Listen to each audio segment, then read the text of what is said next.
You're like. That's all I'm going to say.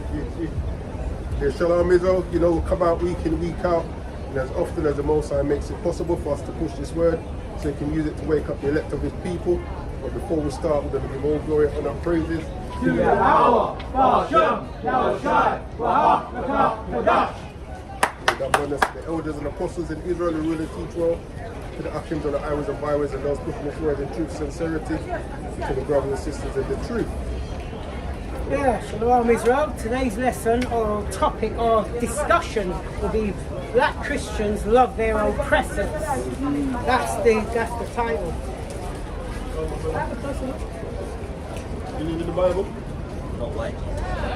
Well, that's good because neither do we. If you notice, there's a cross on it. You believe in the Bible? I do believe in the higher power. I just know that there's been a lot of rumors and speculation. That's the right spirit, yeah? Well, what we teach is the Bible is a true book, but we've never been taught properly. And that when you look at history and prophecy, we are the physical descendants of the people in the book. You know what I'm saying?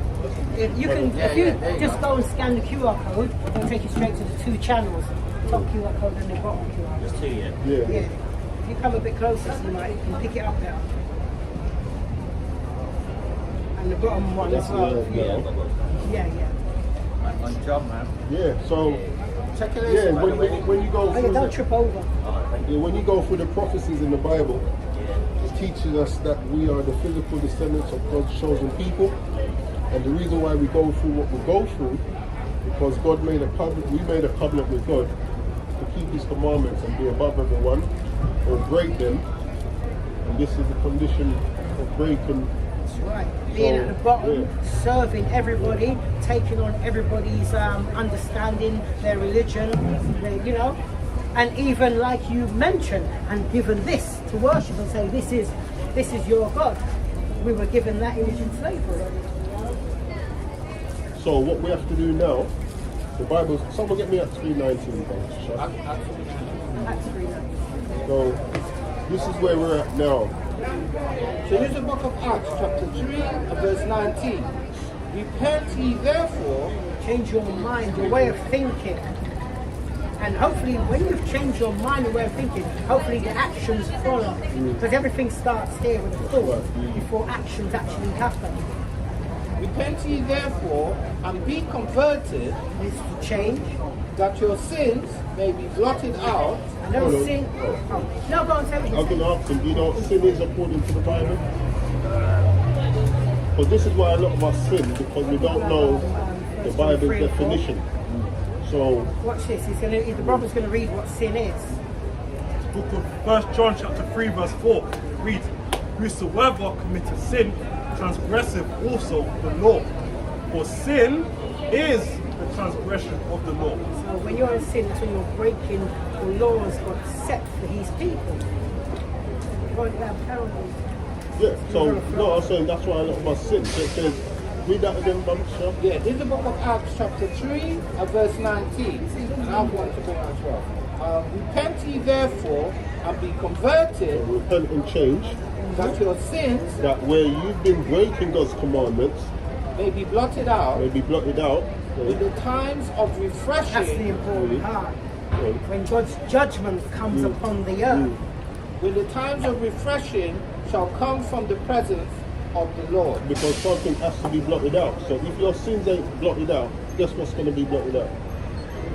So?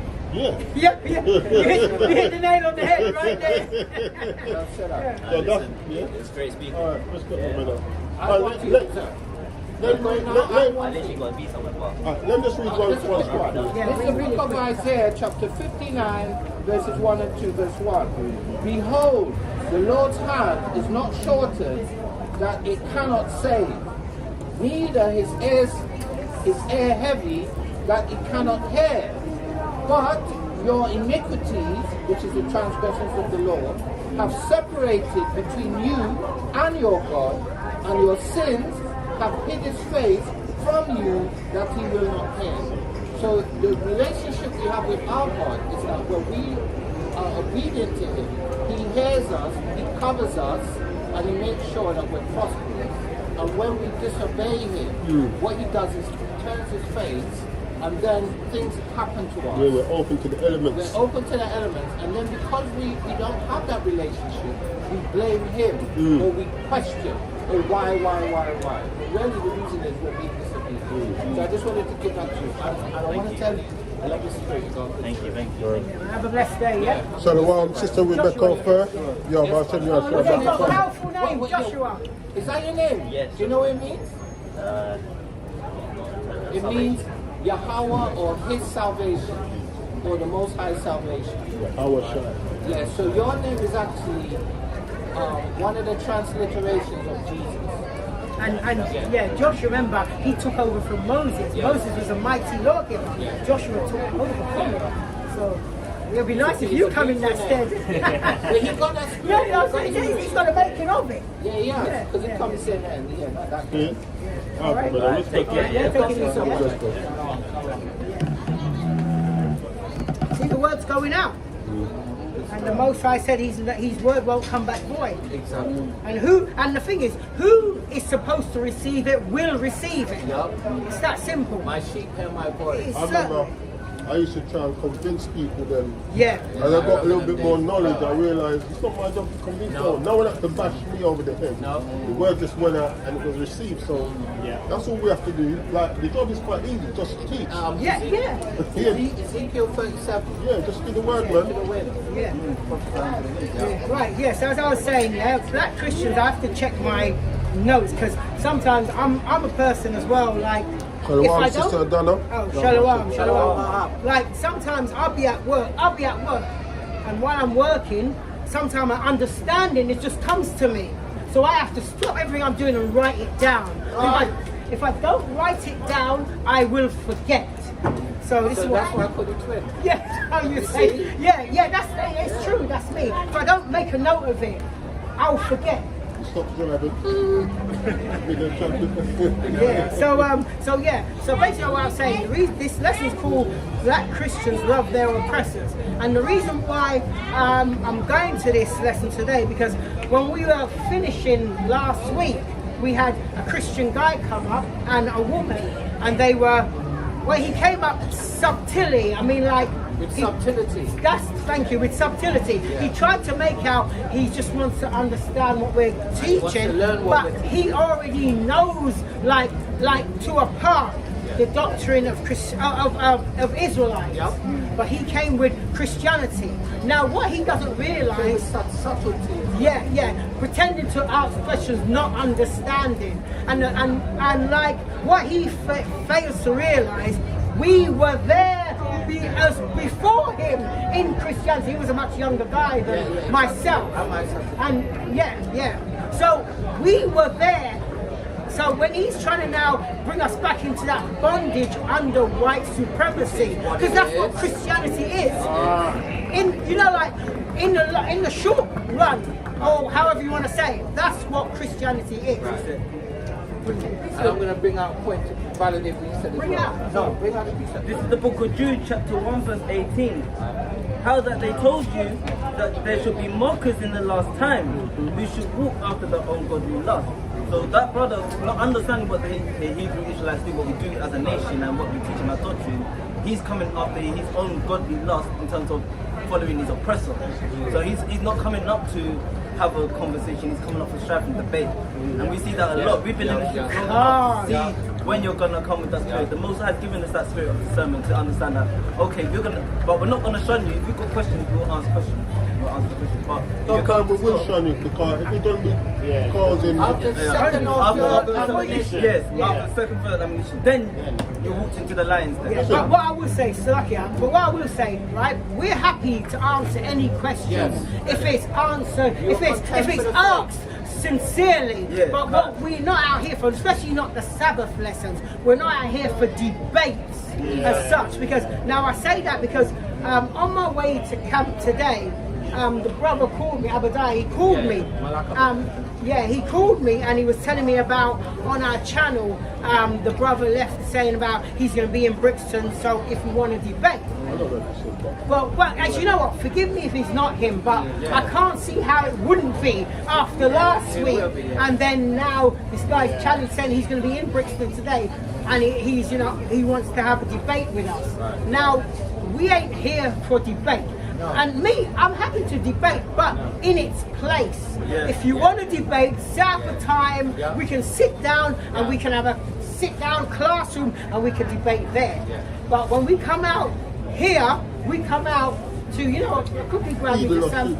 That's what I was going to just read it verbatim. Oh, actually, yeah, grab it for me as you're holding something already. Matthew 15:24. Just, this is why we're out here for, or whichever one you want. Matthew 11:18, if you want that one.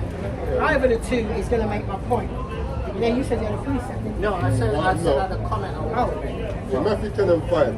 These 12 Yahushua sent forth and commanded them, saying, Go not into the way of the Gentiles, and into any city of the Samaritans enter ye not. So we're not supposed to go to the Gentiles or any city. Any questions? Any questions? No, sir, any questions? Any questions? Says, but go rather to the lost sheep of the house of Israel. And that's why we're out here. And as ye go, preach saying the kingdom of heaven is at hand. That's what, so on the, so we're not out here. I mean, like, we don't mind questions and a little back and forth, but what we do mind on the Sabbath is you coming up solely to debate Christianity. We were there. We know the doctrine. Yeah, and one thing about the guy last week, what he was doing, there were things that was said and precepts we brought out. When he didn't know the answers, he said we're taking it out of context. I never gave the context. I never gave the context of how we're taking it out of context. That's how they're trying to get around it without giving the understanding. Yeah, so basically, my act said it beautifully. Where we will, if necessary, debate. Why? Because contending for the faith is debating for the faith, meaning somebody has a strong opposition and we're standing solidly on the law, statutes, commandments and the prophets. Isaiah 8:20 comes to mind. However, we are not going to debate with a person that is not willing to adhere to the rules of decency and order. Also, civility, meaning if a person's explaining something, allow him to explain it. Then ask a question. When the question is asked, answer the question, and then answer your question. So if a person is not willing to do that, it is fruitless because you make yourself look exactly like that person that you're contending. That's what we're not going to do. And one other thing is that what I find with that guy last week, he wouldn't acknowledge a point. When you make a point and it's valid, he'll go to somewhere else to try to cut that. But you have to remember, the Bible has to harmonize. That's where people misunderstand. And that's actually what context actually means. It has to harmonize. It has to make you. I can't say like where Yahushua said, "I'm only sent to the lost sheep of the house of Israel," but then another verse he says, "Go unto all nations." Now, that would be a contradiction if you can't make it harmonize. Why he said go into all nations? Because the Israelites will be scattered into all nations. So that's how it has to harmonize. 31-3 explains why you have to go. And another thing as well, even before those two came up, we had a woman standing off camera, if you guys remember. And the topic of slavery came up. And what did she say? Oh, that was then, don't worry about it. And Africans were enslaved in Africa. Right, Now, if you could bring out Ephesians 5 and 7. Yes, it's okay.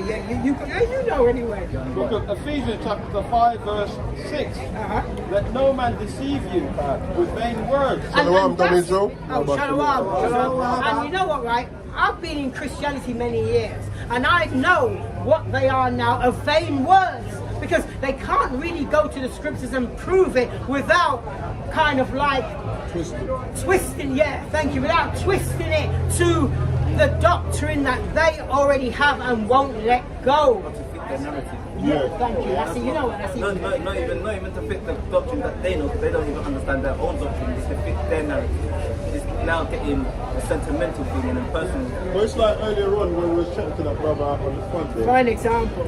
We brought out Matthew 19 and 16, you know, everlasting life, keep the commandments. They said, no, well, John 3:16, you know.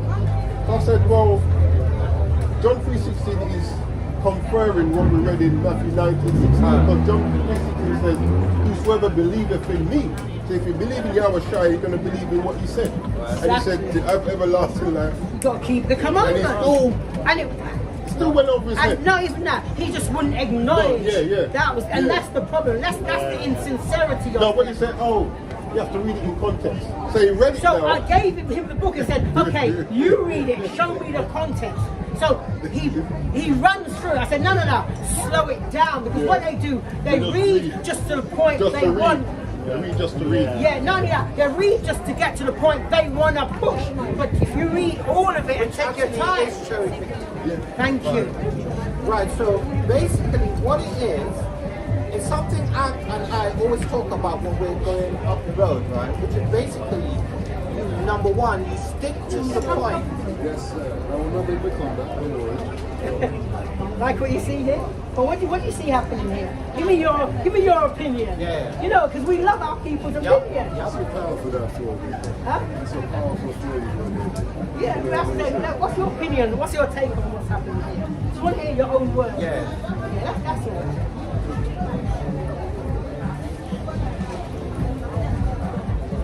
Yeah, take a good look. I got my glasses now. You can borrow mine if you like. No, you don't. I borrow mine. You can lend mine. Yeah, so what Tell me. I can't see from my Okay, no, that's fine. Well, what we're teaching here, we're teaching that we are the Israelites, the biblical Israelites that the Bible speaks of, and the condition we're in. Why? Because, we've broken away or forsook the commandments of the Lord. So we're trying to teach we've got to come back to. And here we're just showing, this is the image that you find everywhere to say this is Jesus. Now, right. Now, there's nowhere in the Bible that describes that image. But in the Bible, it does describe this image. So, and then these are religions that we were given, man-made religions. Yeah, they threw all on us. Later. It's like Africa with all their missionary and everything. Right. See, we know history, man. And like Christianity now. It's not just weird, it's phenomenal. Yeah. So see, like Christianity now, like in Christianity they gave us the Trinity, like Lent, Easter, Christmas, the Christian cross, Valentine's Day. What's that one there? I need my glasses too. Those were all symbols of the Father's Day, Mother's Day, and Sunday worship. Now here's the thing. None of those there you'll find in the Bible. But yet, we hold fast to them. And another deception, my brother? And you point to the thing around your neck. Africa is a continent. And it has, what they tend to do is group all dark race that came from that continent as the same people. And they know we're not the same. Watch this. Listen to this. This is going to prove the point. Because even scholars know this, but you know what they do? It's not something that's widely shared. They put it in books, because why? They know we don't buy books and we don't read them. Number one, we will want anyway. Why they have to split it up? No, but watch this. So this is.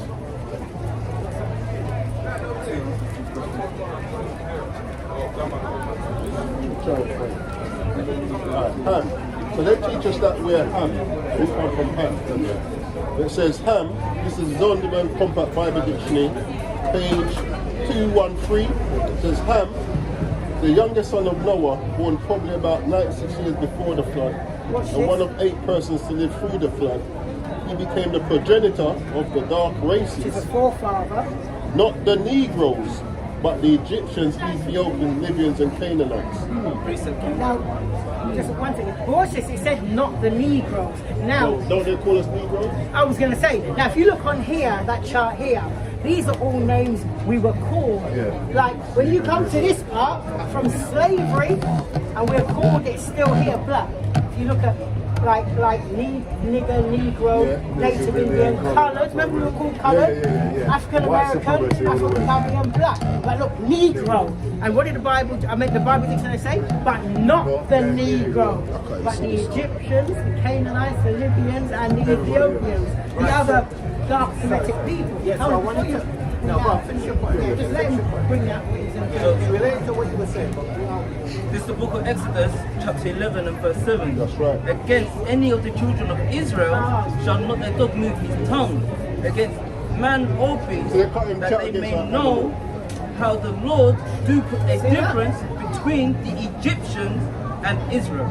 So the Most High put a difference between the Right, Egyptians so and what I wanted to tell you now is that there's a clear distinction between the groups labeled Negroid and the groups labeled Kamite or Hamite. It's actually Kamite, the land of Kam. Kamite. Right, so if you go to West Africa and you look at the ancient maps that the first colonists created, there was a large area called Negroland. Okay. If you go to West Africa now, there's a country called Nigeria. That Niger bit, when you go into Acts 13:1, it's certain, not even James, but certain other translation, they have the black man there.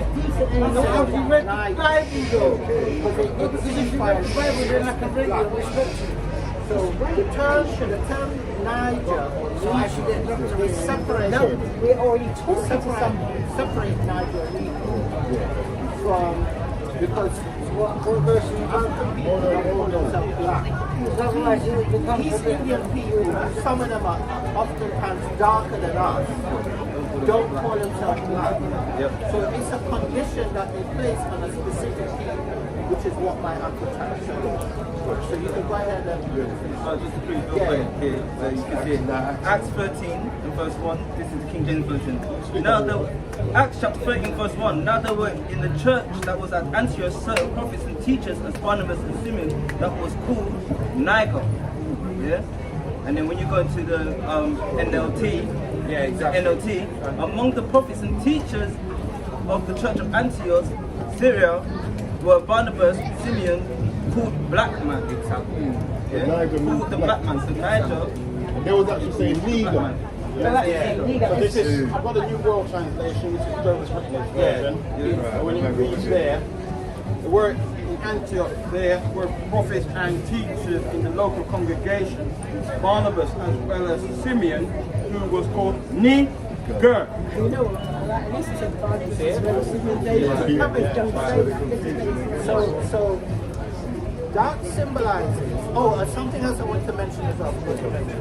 So the first colonists that went to the New World, which is what we know as the Americans, Christopher Columbus being one, wrote journals.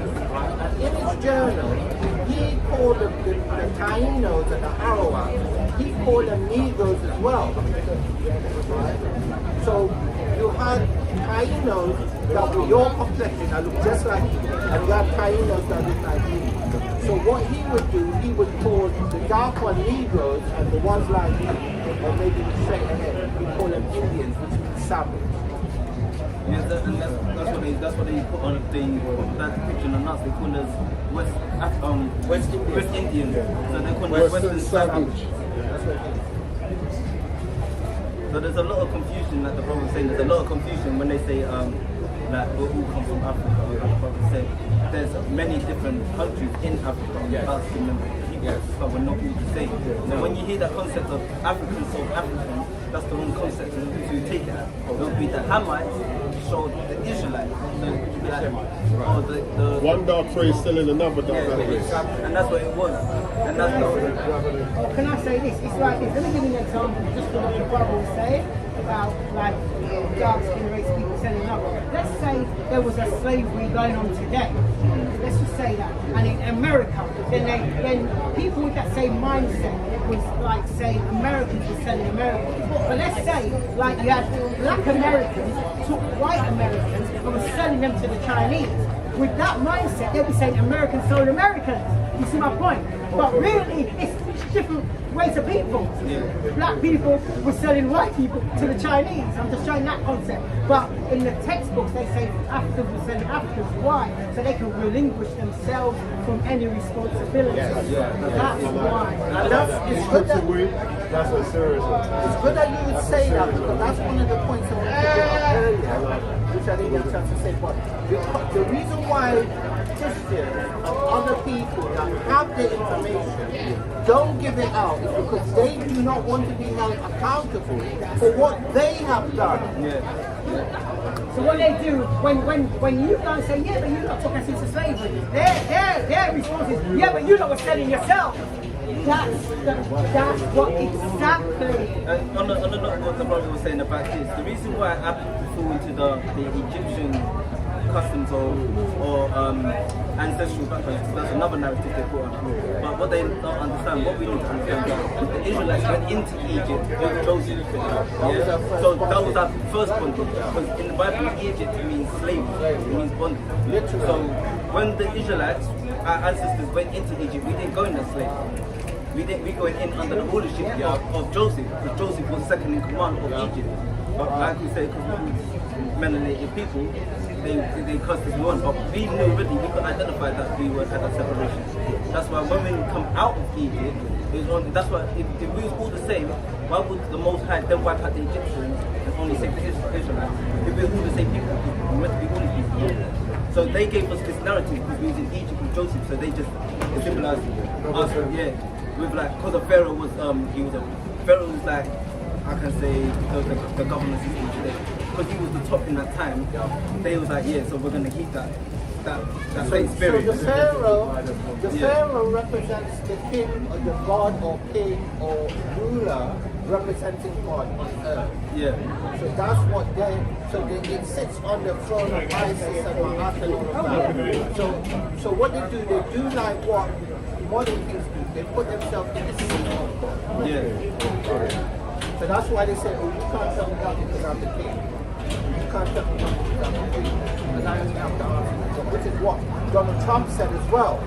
So it's proving the point. But do you believe in the Bible, my brother? Well, the Bible. I never believe anything in the Bible, man. The Bible for me, I grew up in Nigeria. This is why I grew up to every day.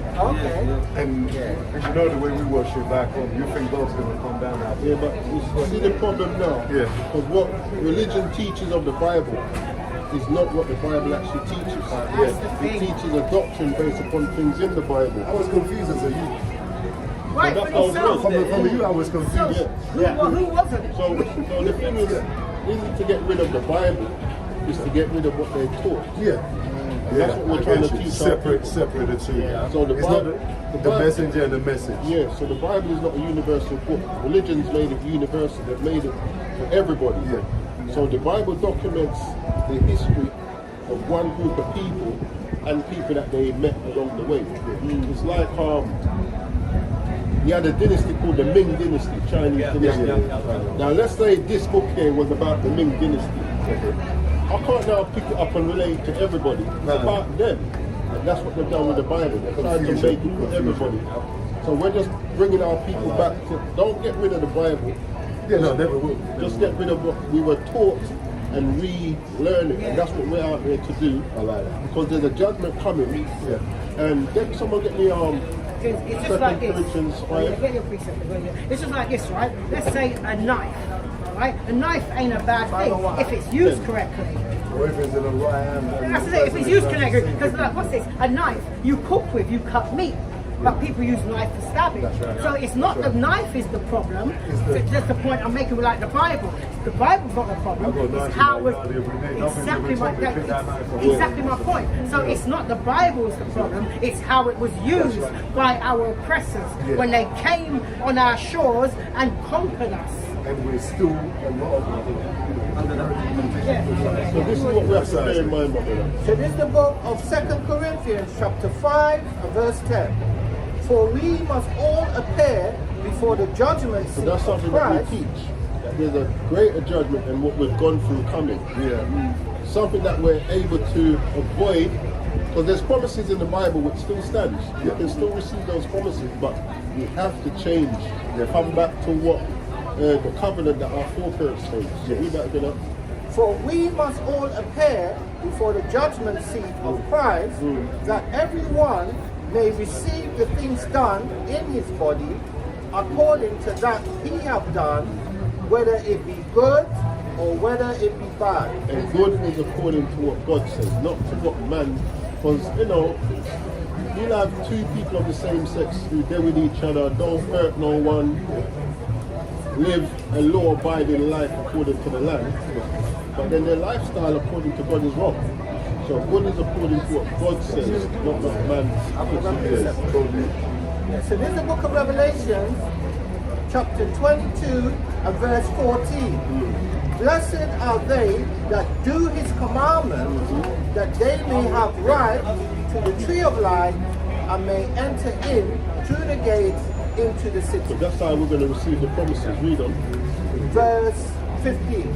For without outside the city are dogs or other nations and sorcerers against the law, and whoremongers against the law, and murderers against the law, and idolaters, against the law, and whosoever loveth and maketh a lie. Everyone that's outside the kingdom that don't make it are people that's breaking the commandments. So this is what we try and teach people. Now I want to show you a simple one, which you may not know, and which I didn't know, and I used to break. This is something I can see physically that you're breaking.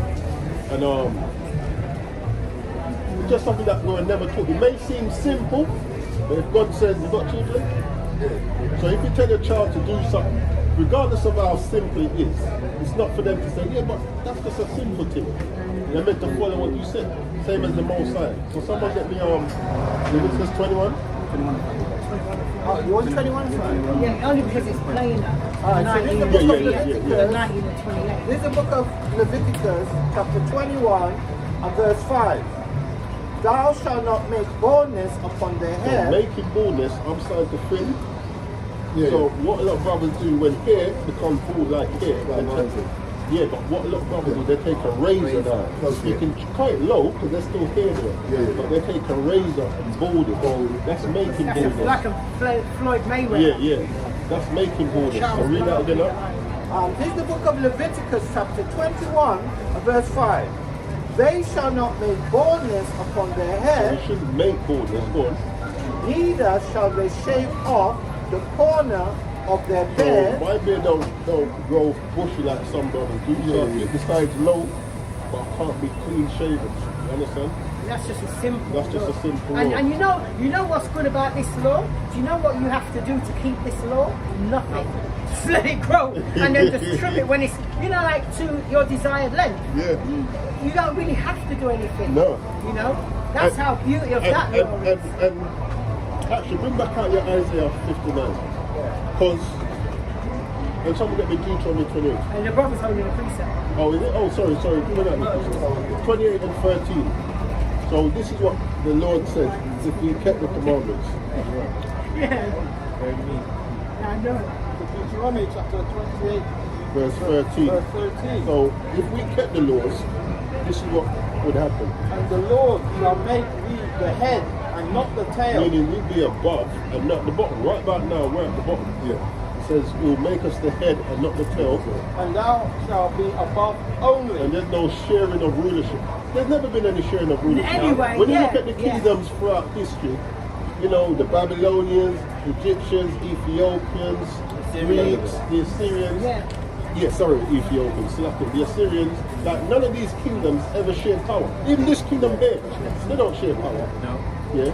So it says we shall be above only. Go on. And thou shalt not be beneath. Go on. If that thou hearken. But there's a stipulation. Yeah, they have to listen. Yeah. If that thou hearken unto the commandments of the Lord thy God, which I command thee this day, to observe and to do them. Now read your 59. This is the book of Isaiah, chapter 59, verses 1 and 2, verse 1. No, go on, you right. Behold, You're in that flow, behold, the Lord's hand is not shortened, that it cannot save. Because really and truly, what is there that God can't do? Yeah. So he said his hand ain't short that it can't save. Go on. neither his ear heavy that it cannot hear. It's not that he can't hear your prayers, and it's not that he can't even answer your prayers. If he really wanted to, he could easily. But what? But verse 2. But your iniquities have separated between you and your God, and your sins have hid his face from you, that he will not hear. Basically, if your child is being disobedient and not listening to what you say, are you going to listen to what they are coming to you for? As a parent. Yeah. Like, are you gonna reward them? No, there's no reward. So it's the same with the Most High. So when it says, it's not that it's short that it can't save and it's there every day it can't hear us. Because a lot of our people cry out to the Most High through the various things that we're going through. People are on the prestigious. But because we're still being disobedient, and this is what the church ain't teaching us, that they'll say the right things, repent of your sins, but they're not really telling. And you ask what sin? They say missing the mark, unbelief. But sin is actually the breaking of the commandments. Yeah, doing bad things. We heard that today. But sin is breaking the commandments. And if you don't know that definition of sin, then you'll continue to break his commandments and you'll continue to be in the situation that we're in. So this is what we're telling our people. We are the Israelites. We are under a covenant to keep the commandments. And to be honest, there's nothing wrong with it. You know, what's wrong with keeping a beard? Like, God forbid that I was to drop out of this. I could never see me going back clean shaven. Exactly. You know what I'm saying? And do you know what's good? Do you know what's good about keeping the commandments as well? The dietary law. Yeah. Since I've changed the way I eat and I feel a lot healthier. Yeah, look how much weight is put on. Yeah, I don't like that guy. But no, you know, like since I've changed my diet, the food I eat and all that, I feel healthier. Exactly. This is a 10. There you go. Yeah, see, you know this. Yeah, but we put all kind of foolishness in there under the guise of delicacy. Yeah. See, McDonald's, everything. listen, we put things in God said that we shouldn't eat. Like let me say this, right? Let's say like I developed an engine. I built an engine. Right? If I built this engine, I should know what needs to go in it.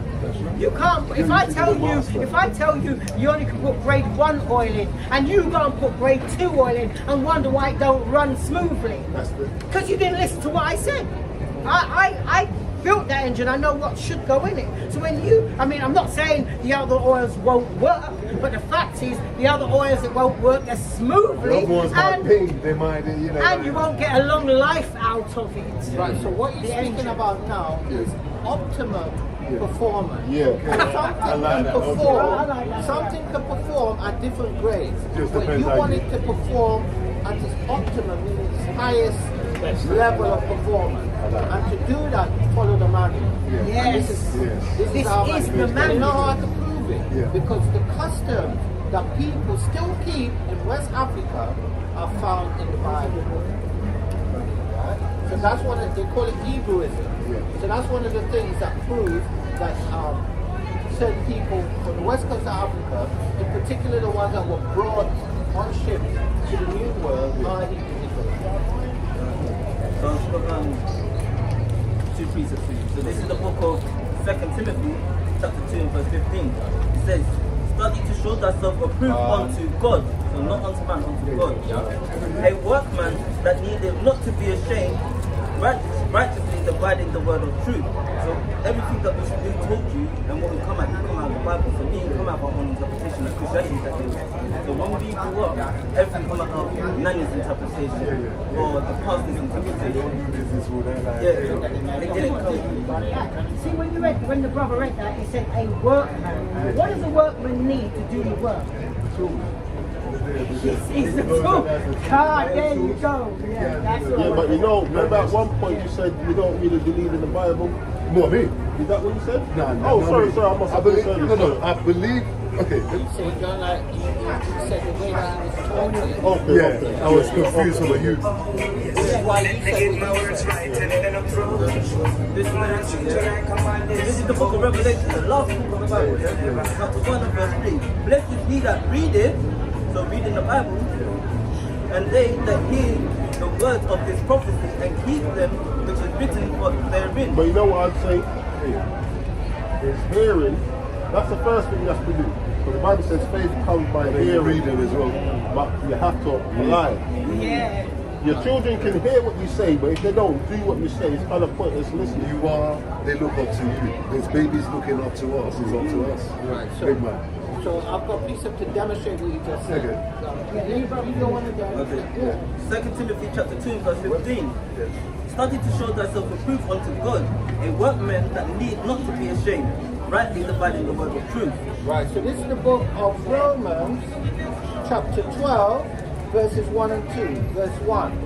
I beseech you therefore, brethren, by the mercies of God, that you present your bodies a living sacrifice, holy, acceptable unto God, which is your reasonable service. So basically, this precept here is telling you, showing you how to do that. Right, read that again. Start down. 2 Timothy 2 and 15. Study to show thyself Study approved this book to show yourself approved unto God, a a workman that needed not to be ashamed, rightly dividing the word of truth. workman that's able to be of service to God. And then let me finish it on verse 2. And be not conformed to this world, but be ye transformed by the renewing of your mind. That's a change. So where God says, do this or don't do that, where you were doing it before, that's how you renew your mind. You start doing what He told you to do. That ye may prove what is that good and acceptable and perfect will of God. So it's basically saying, remember before, like when you was growing up, you do something, your parents will say, don't do that, and you keep doing it, and then you get older, you're like, I should have listened to them back then. Like, now I ain't got that grace period to be like, sorry, or say sorry to them. God's given us a grace period to be like, okay, now I can get myself right, now we've got the right teachers. So the ones that were teaching me before, they won't teach me correctly. Now I'm going to leave that old man, because that was my old way of thinking. Now I've got people here that understand it and rightly divided it, it makes sense. So now I can't despise this book, because it was teaching me wrong. Yeah. I'm questioning. You're questioning, exactly. You're questioning. Of course. Right to question. Of course. You're all right to question. Because it did nothing was making sense. Exactly. Exactly. That's what I'm saying. That's what I'm saying. So, because when we were young, same with me.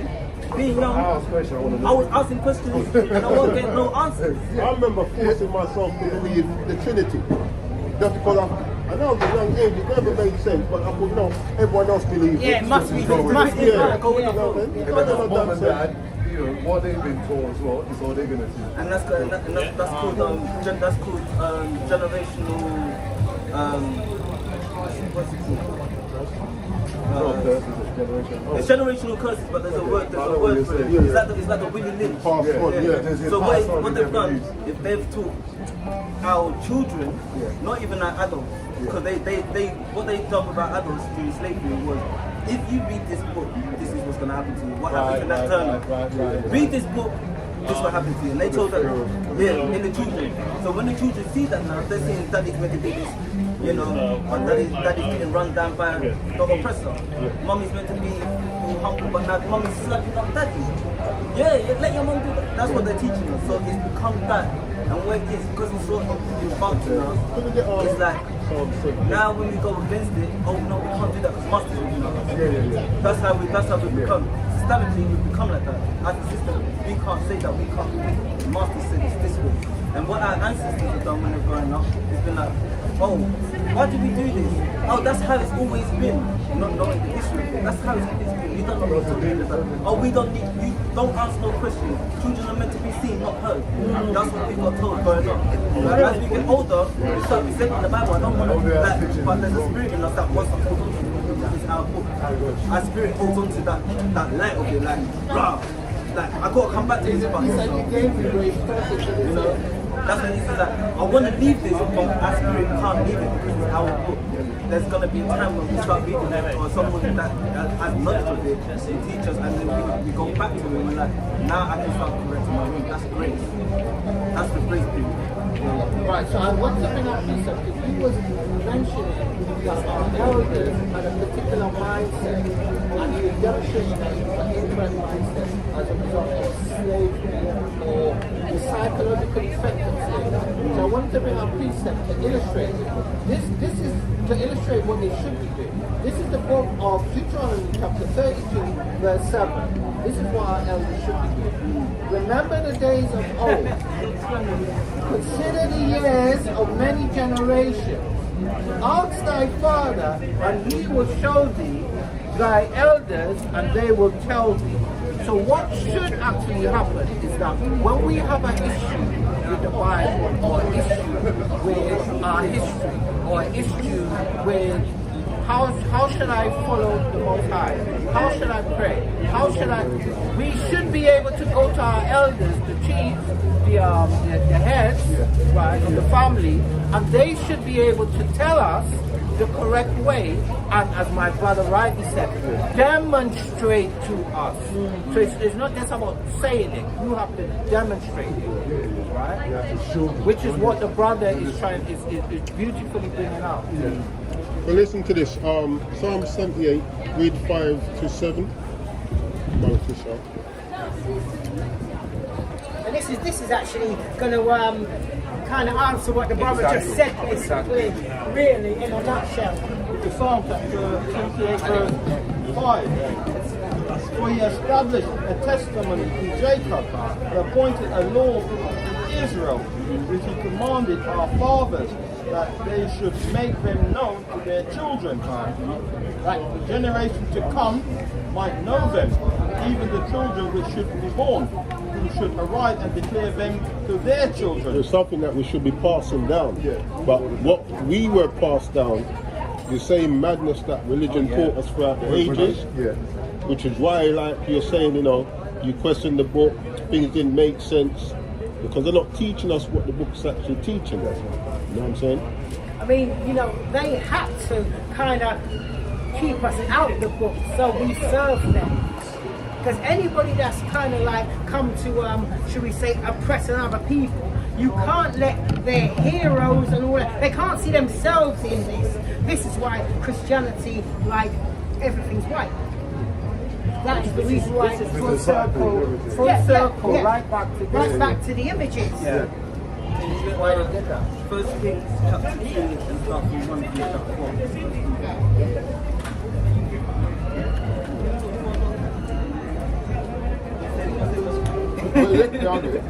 Was it First Kings 2 from 1 to 4. But this is something that we need to understand as well. This is a way of teaching, yeah. And this is why we have to we give double honor to the elders of Israel. First Kings 2 verse 1 says, now the days of David drew nigh, that he should die, and he charged Solomon his son, saying, I go the way of the earth, be thou strong therefore, and show thyself a man. So he's saying to Solomon, he's saying to his son now, show yourself to be a man. I'm passing away now. I'm passing on my heritage. Yes. Now I'm passing the banner. There's something there's a condition that comes with it. I'm teaching you, yeah? So he's teaching his son, read. And keep the charge of the Lord thy power. Keep the charge of the Lord, that means of the Lord, you need to keep his law. Keep his charges.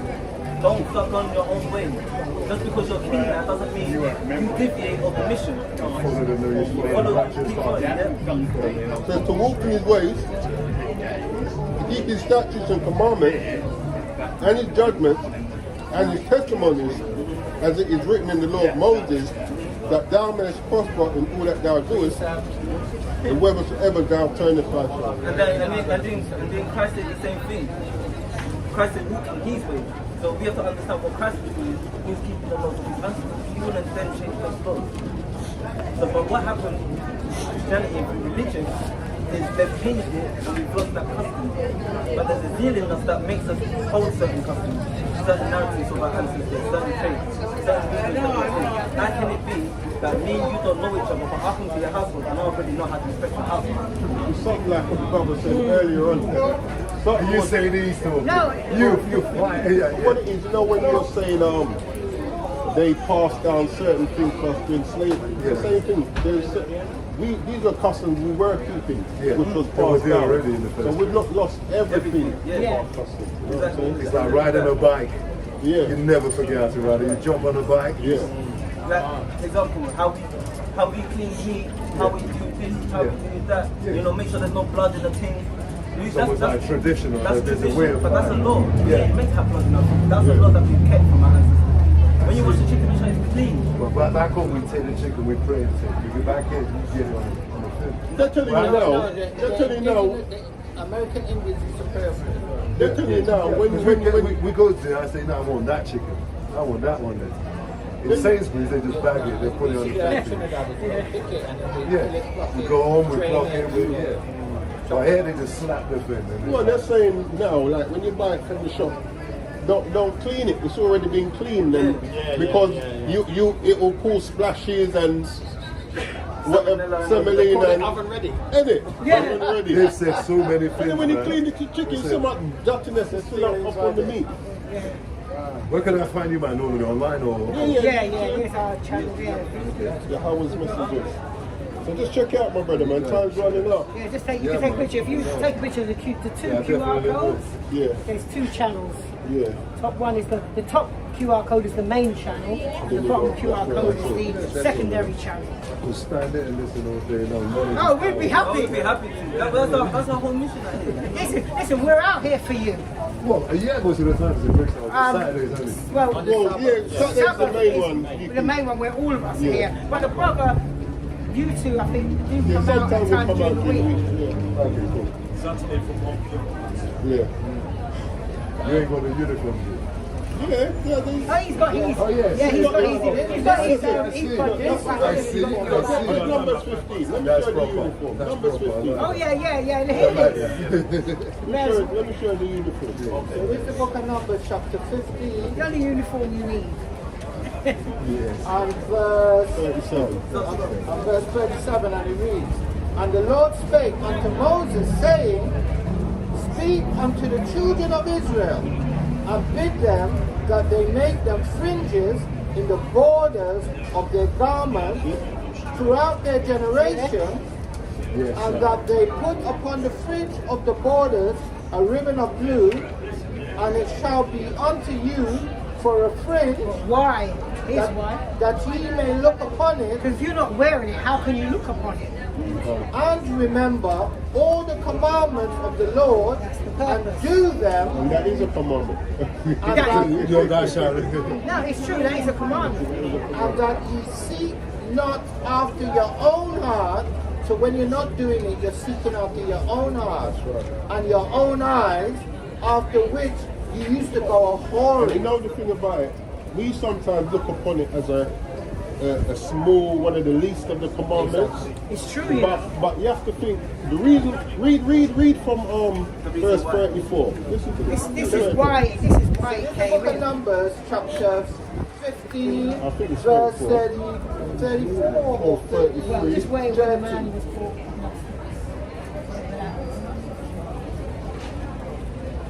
33. Yeah. So this is why it's 32. implemented. Yeah, 32. Listen to this.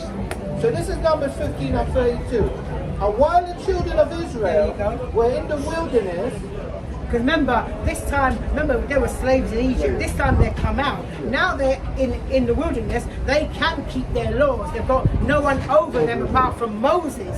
So they can now, and Aaron and the priest. So they can keep the laws. So they've really got no excuse now to say, well, I couldn't because slave master was over me. I had to, you know. Yeah.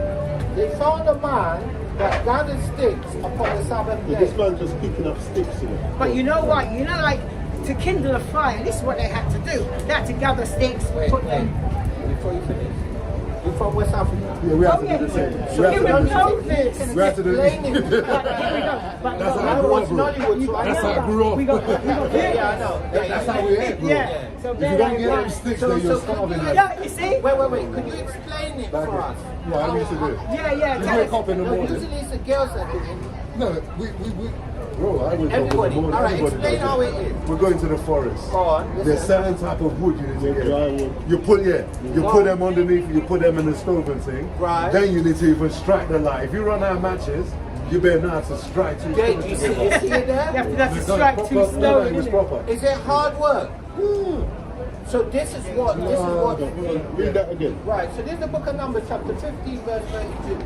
And while the children of Israel were in the wilderness, they found a man that gathered sticks upon the Sabbath day, which is what brother explained. Verse 33. And they that found him gathering sticks brought him unto Moses and Aaron and unto all the congregation. To the judges, the heads of Israel, the judges. Verse 34. And they put him in ward. They made a makeshift kind of, should we say, prison? And something a holding area. Let's call it a holding area, because they didn't know what should be done with him, so they put him in this holding area. Because it was not declared what should be done to him. Verse 35. That's passion, my brother. I love the passion. And the Lord said unto Moses, the man shall be surely put to death. A man has to die. All the congregation shall stone him with stones without account. And that's another thing that Nollywood shows you as well. That's why I love Nollywood. Because they show when somebody's under the law and the community will come and punish that person. I've seen it, so I know. And I know it's biblical. Yeah, I've seen it too. So that's why the fringes was implemented. So as much as people look at it as a least commandment, someone got put to death while it was implemented. So I wouldn't belittle it. Don't trivialize it. I wouldn't belittle none of them, really and truly, because the Bible says the wages of sin is death. And sometimes what we can tend to do is say, well, this is a greater sin, this is a lesser sin. So let me just get it. But the fact is, the wages is the same. Yeah. When you start to put gradients, we understand some is greater than the other, but view them all the same, because the outcome is the same if you don't change. In the book of Matthew chapter 5 verses 18 and 19. Verse 18. For verily, for truly I say unto you, till heaven and earth pass. Heaven and earth still there? Nah, man. What's up there, son? The heaven's up there. That's the heaven up there, right? Yeah. And this is the earth. Yeah. So it says till heaven and earth pass. One jot or one tittle shall in no wise pass from the law till all be fulfilled. Everything fulfilled? No. Verse 19. Whosoever therefore shall break one of these least commandments and shall teach men so. And another way of teaching is by your actions. So you might not say to someone it's wrong to eat pork, but them seeing you eating it is telling them that, no, you might not say to someone it's okay to eat pork, but them seeing you eating it, you're telling them that it's okay. So another way of teaching is by your actions. Especially with children, that's the first one. Daddy, I saw you do it, so it's got to be right. That's what I said earlier, the baby's looking up to us, See, this do what I, I was going to say, this do what I say, but not as I do, doesn't work. No. You have to do. Yes. This is Matthew 5 and 19. Whosoever therefore shall break one of these least commandments and shall teach men so, he shall be called the least in the kingdom of heaven. I mean, you're not going to make it. But whosoever shall do and teach them, the same shall be called great in the kingdom. So it goes back to what we were saying earlier on about hearing. It's one thing hearing, but doing actually shows that you heard what was said. So I'll give you a message and then you apply that. You apply it in action. That's right. And so just fear God and keep His commandments. That's the long and short of it. If you want all the blessings, you want the blessings and everything that comes with it, fear God. And the thing is, the Most High, He actually wants to bless us. We're the one that actually hamper that blessing by being disobedient. What do you read Acts 17 and 40? Oh yeah. 30 or 40? 30. You know what He's got them ready on his phone, man. I like a different. I love it. He must have a playlist called Abundance as well. Acts 17. I love you on this. Acts 17 and 30 says, and the times of ignorance God winked at. So when you didn't know, because the Most High knows what you know and what you don't, but He's going to make a point where everybody is going to know, so you've got no excuse. So when you didn't know these things, what did God do? Winked at. He gave you a pass, because He knows you don't know. But watch this. But now commandeth all men everywhere to repent, but you're going to be commanded to repent because what? He's making sure you're not here by accident. He's making sure you get certain understandings. Here's So another one. you can't say in that day, I didn't know. Because you know what he'll say? When you stood in front of my men and they told you, he recorded this, what's happening now. This is Wisdom of Solomon 11:23. But thou hast mercy upon all, for thou canst do all things, and winkest at the sins of men, because they should amend. Meaning you should repent. Yes. Let me just add to that wink, because a wink is a very fleeting movement. It doesn't say he shut his eyes to your sin. It said he winked. Wings. So you Yeah, get quick your wink. short window, a period of time, or a grace period, to sort yourself out. Which is most, man won't even give you that. No. Man won't give you that. Man want to dare. Yes, sir. So yeah. Alright? Hope it made sense. What? Listen, if I could, I'd stay here for much longer, man. Shalom, Jacob Ben Israel. I love knowledge. There can never be too soon. One last question I'm going to ask you, man. Because You're going. what do you think of Farrakhan? The what? Farrakhan. Oh, Farrakhan. I mean, like the brothers will have different views. My personal view, right? He's a great speaker. Oh, yeah. He's very knowledgeable, but I just think that his direction It's wrong. is wrong. Like He knows what Israel, but he's Yes, still leading yes, them yes. into the fire. Is that Yes. for the commercial purpose, you reckon? Business or? well, You see what I say? Because You I've see, been listening to no, you know what it is? But I had to ask the You see what brothers, it is? like, A lot of us grew up under Christianity, and like you said, Yeah. certain things never make sense. Yeah, yeah. And for some, Islam made that bit more sense. Yes. But he knows that he's Israel. Yeah. And he quotes a lot of the Bible, so you still quoting the scriptures and leading your people down Islam, which is the wrong path, is still a problem. and here's the thing, right? You remember, right now, he's sitting in the chief place. That's right. In He's a Islam. leader. He's a leader. He's a leader. And a lot of leaders don't really want to come out of that comfortable seat because when they go somewhere else, they're going to have to work their way back up. And some people like where they're at now. right. And, you know? Yeah, so. Coming out of the wrong book. Yeah, that's right. Well, he quotes a lot of the Bible, but. because I had a question for Farrakhan, bro, because teachers are very important. The teachers are For very, the very most part, the Nation of this NOI, for the most part, they use the Bible. They use Bible verses and they quote the Bible. The issue is what my brother. That's nothing. What's that? What is it? Gotta make me big voice. Oh. So yeah, so the issue is, if somebody is knowingly giving misinformation, which is the issue I have with Christian apologetics as well, for the most part, they're knowingly standing on a doctrine which is incorrect and which is proven to be incorrect, and rather than acknowledge that what they're teaching or what they believe is incorrect, they're fighting tooth and nail. So the minute a person tells you he's Israelite, according to the Quran, which is what is a person that submits to the will of Allah is Muslim, they submit themselves to the Quran. It says that the Torah or the Torah was written for the children of Israel. It's in the Quran. It says it's So amazing. so if a person says we are Israelites, you read the Quran. The Quran says this book is for the children of Israel. Why are you reading the Quran and why are you teaching Quranic principles instead of the biblical principles, which is our forefathers?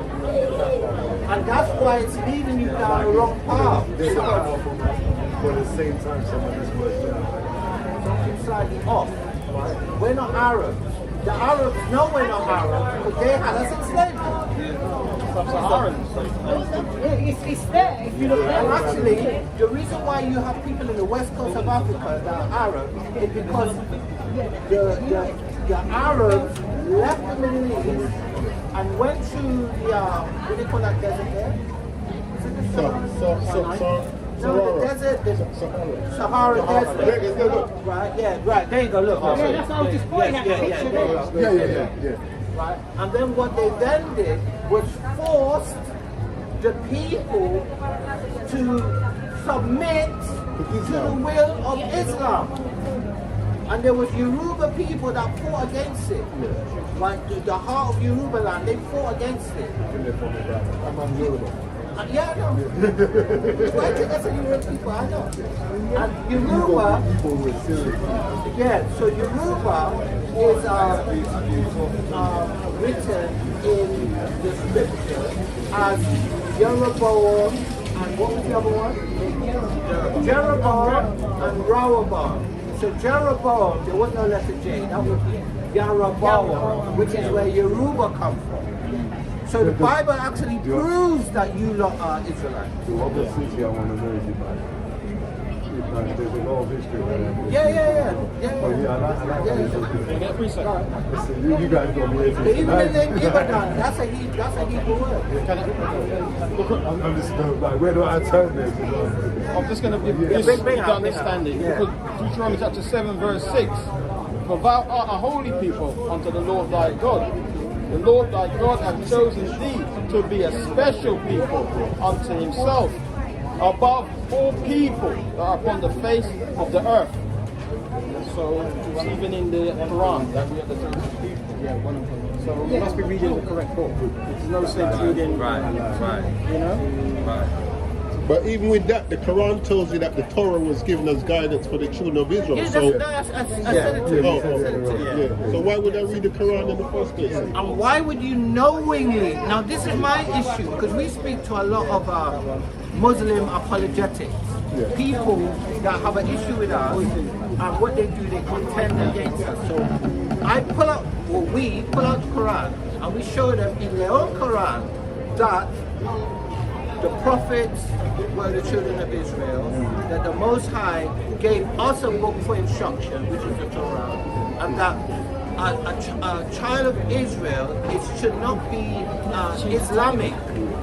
Because remember, we have a God that we serve. And we have to serve, and he's a jealous God.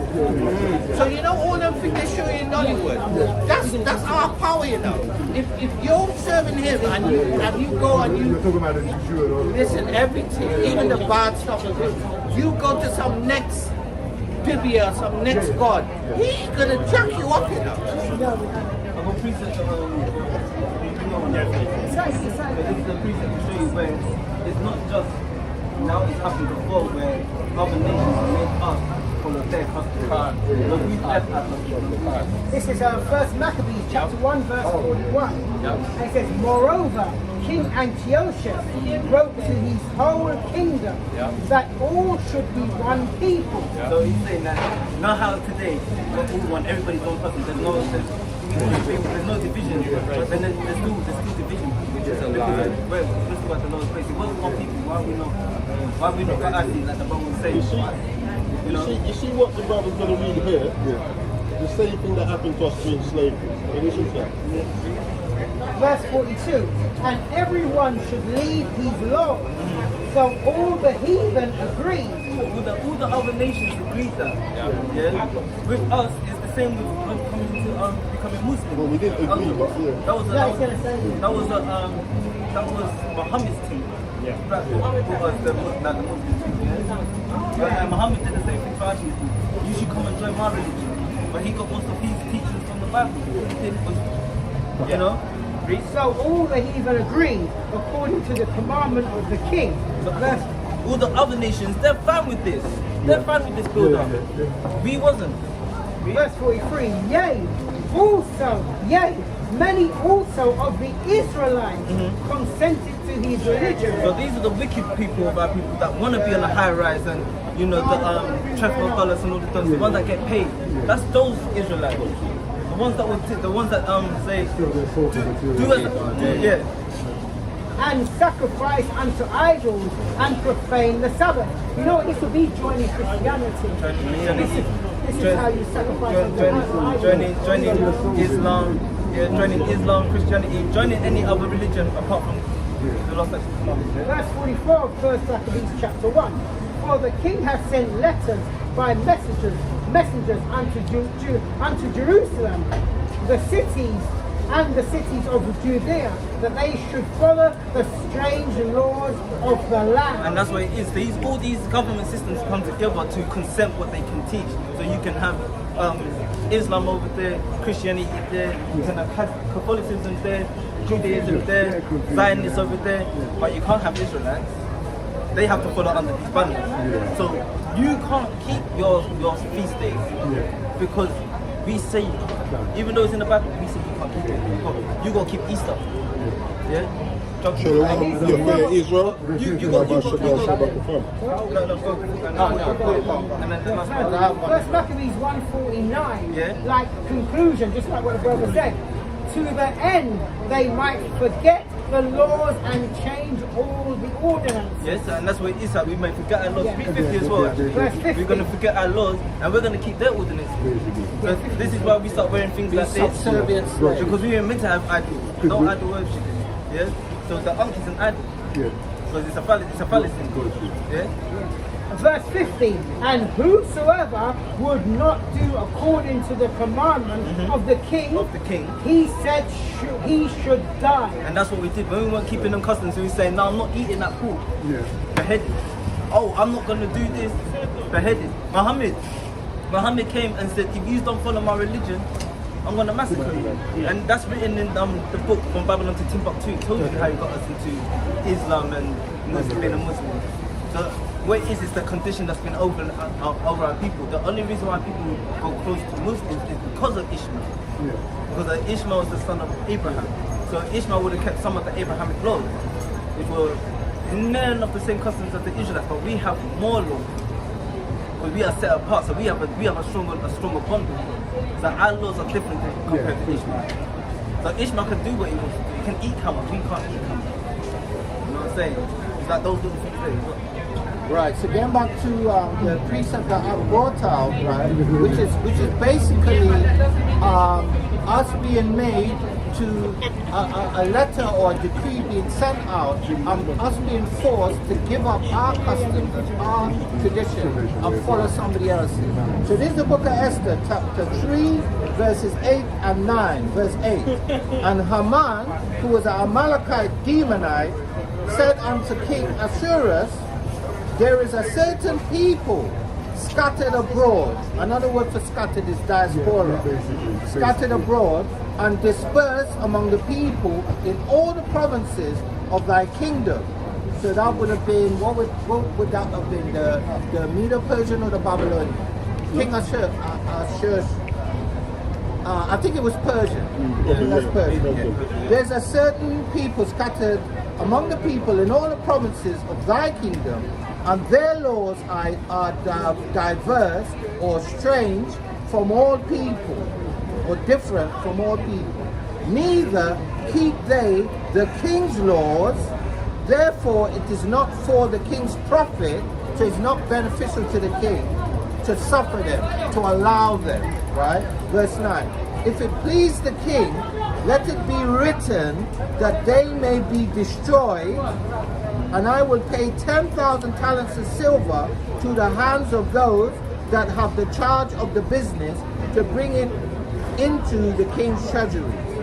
So this is something that they've been doing over and over and over and over. And I think with the Most High, his judgment is likened unto a circle or a ring. So if you commit a sin, he's going to judge you. If you commit a sin, he's going to judge you. So it's circular. Cause and effect is another way to say it. Yeah, so the long and short of it, my brother, what we're trying to do. Yeah, you know what? And that's the main purpose. And like you coming up here, it's been a blessing. I love blessing. Oh yeah, I don't know why we keep moving further away. It's a learn, I mean, it's a grow, it makes it's good. excel, and at the same time, I Actually, someone get Matthew 10.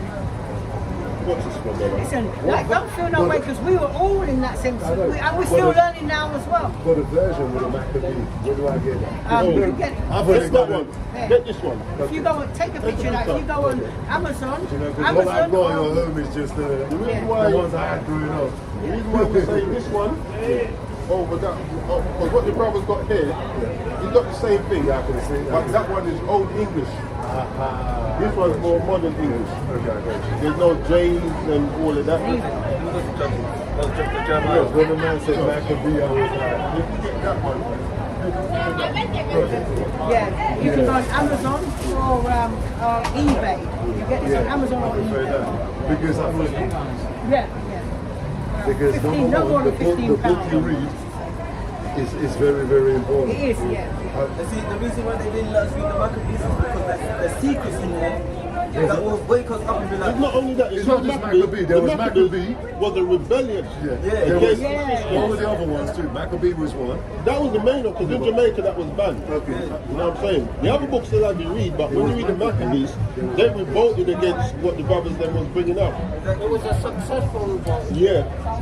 And you know what? And this is where when we come back to this, because anything that taught hope for the Israelites, they removed, because you had to be like to the point where this is what it is. Let me just accept it. Docile. Yeah. Even You the know? modern day, the Statue of Liberty. You know the history to that. Yeah. That You know the statue. issues in See that our- statue they got today? That's not the original statue that was. Have you been to the feet of the statue? No, I've got a picture of the original that was given for the slaves' liberty. When they saw that, they said, no, we can't have that. Yeah. So listen to this, my brother. Yeah, go Chapter 10. No, 5 to 7. But this is one of our purpose. And this goes to a question on the comment board about why he's speaking against Christianity. Because enough of our people grew up in Christianity, and it's actually leading us the other way.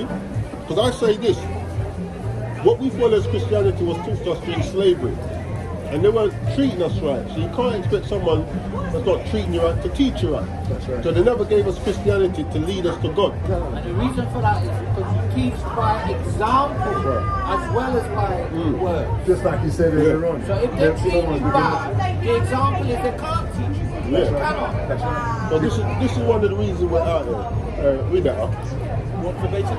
Yeah. Book of Matthew chapter 10, verse 5. These 12 Jesus sent forth and commanded them, saying, go not into the way of the Gentiles, and into any city of the Samaritans enter ye not. So you see the worst thing about when you got like Christians and how they're teaching, they make Christ a liar. That's right. That's what they do. Yeah. They make him a walking contradiction and a liar. And Paul. Because and Paul. Well, Paul is their God, really. For real. Because Paul That's the Jesus. supersedes. Yeah, They Jesus. try to cut Christ's words with Paul's words, Yes. which is so totally fucked up. Verse 6. But go rather to the lost sheep of the house of And Israel. why is our people lost? Because we don't know that we're in. I grew up thinking I was a Gentile, which ultimately I was living as a Gentile, but none of them told me that I'm an actual Israelite. And when they're teaching the church, the Israelites is just a name that's mentioned. It's always about Christians and Christianity and that. What about those chosen people? They're like take a little backseat, you know what I'm saying? They didn't make it, they didn't cut But it says really go raise it. rather to the lost sheep of the house of Israel. Because our people don't know that you're royalty upon the earth. Oh, You know what I'm saying? Yeah. We don't know that. We're Kings used and to queens. second best Kings and queens. and making the best of a bad situation. No, we're meant to have the best of every situation. Yeah, go on. Verse 7. And as ye go, preach saying, the kingdom of heaven is at And hand. that's what we're telling our people. Yeah, Yahweh Shai soon will come to set up a kingdom upon this earth. And if you don't get yourself right, you're going to be judged with these other nations. Yeah, you're going to lose out on the blessings, the promises, like rulership. Don't you want people serving you, my brother? Someone get Isaiah 6. And you know the funny thing, Salaki, could be the funny thing you said about you're going to lose out the blessing, because Christians always like to say that through Abraham all is blessed. Yeah, in the they kingdom. like to run to Genesis 12. Genesis 12. But you know the funny thing about that, me and Mike my big boy, my son, we was having a conversation just a couple 2 days ago, and he said that he probably listening, and he actually said something, and I was like, you know what, that's a good point.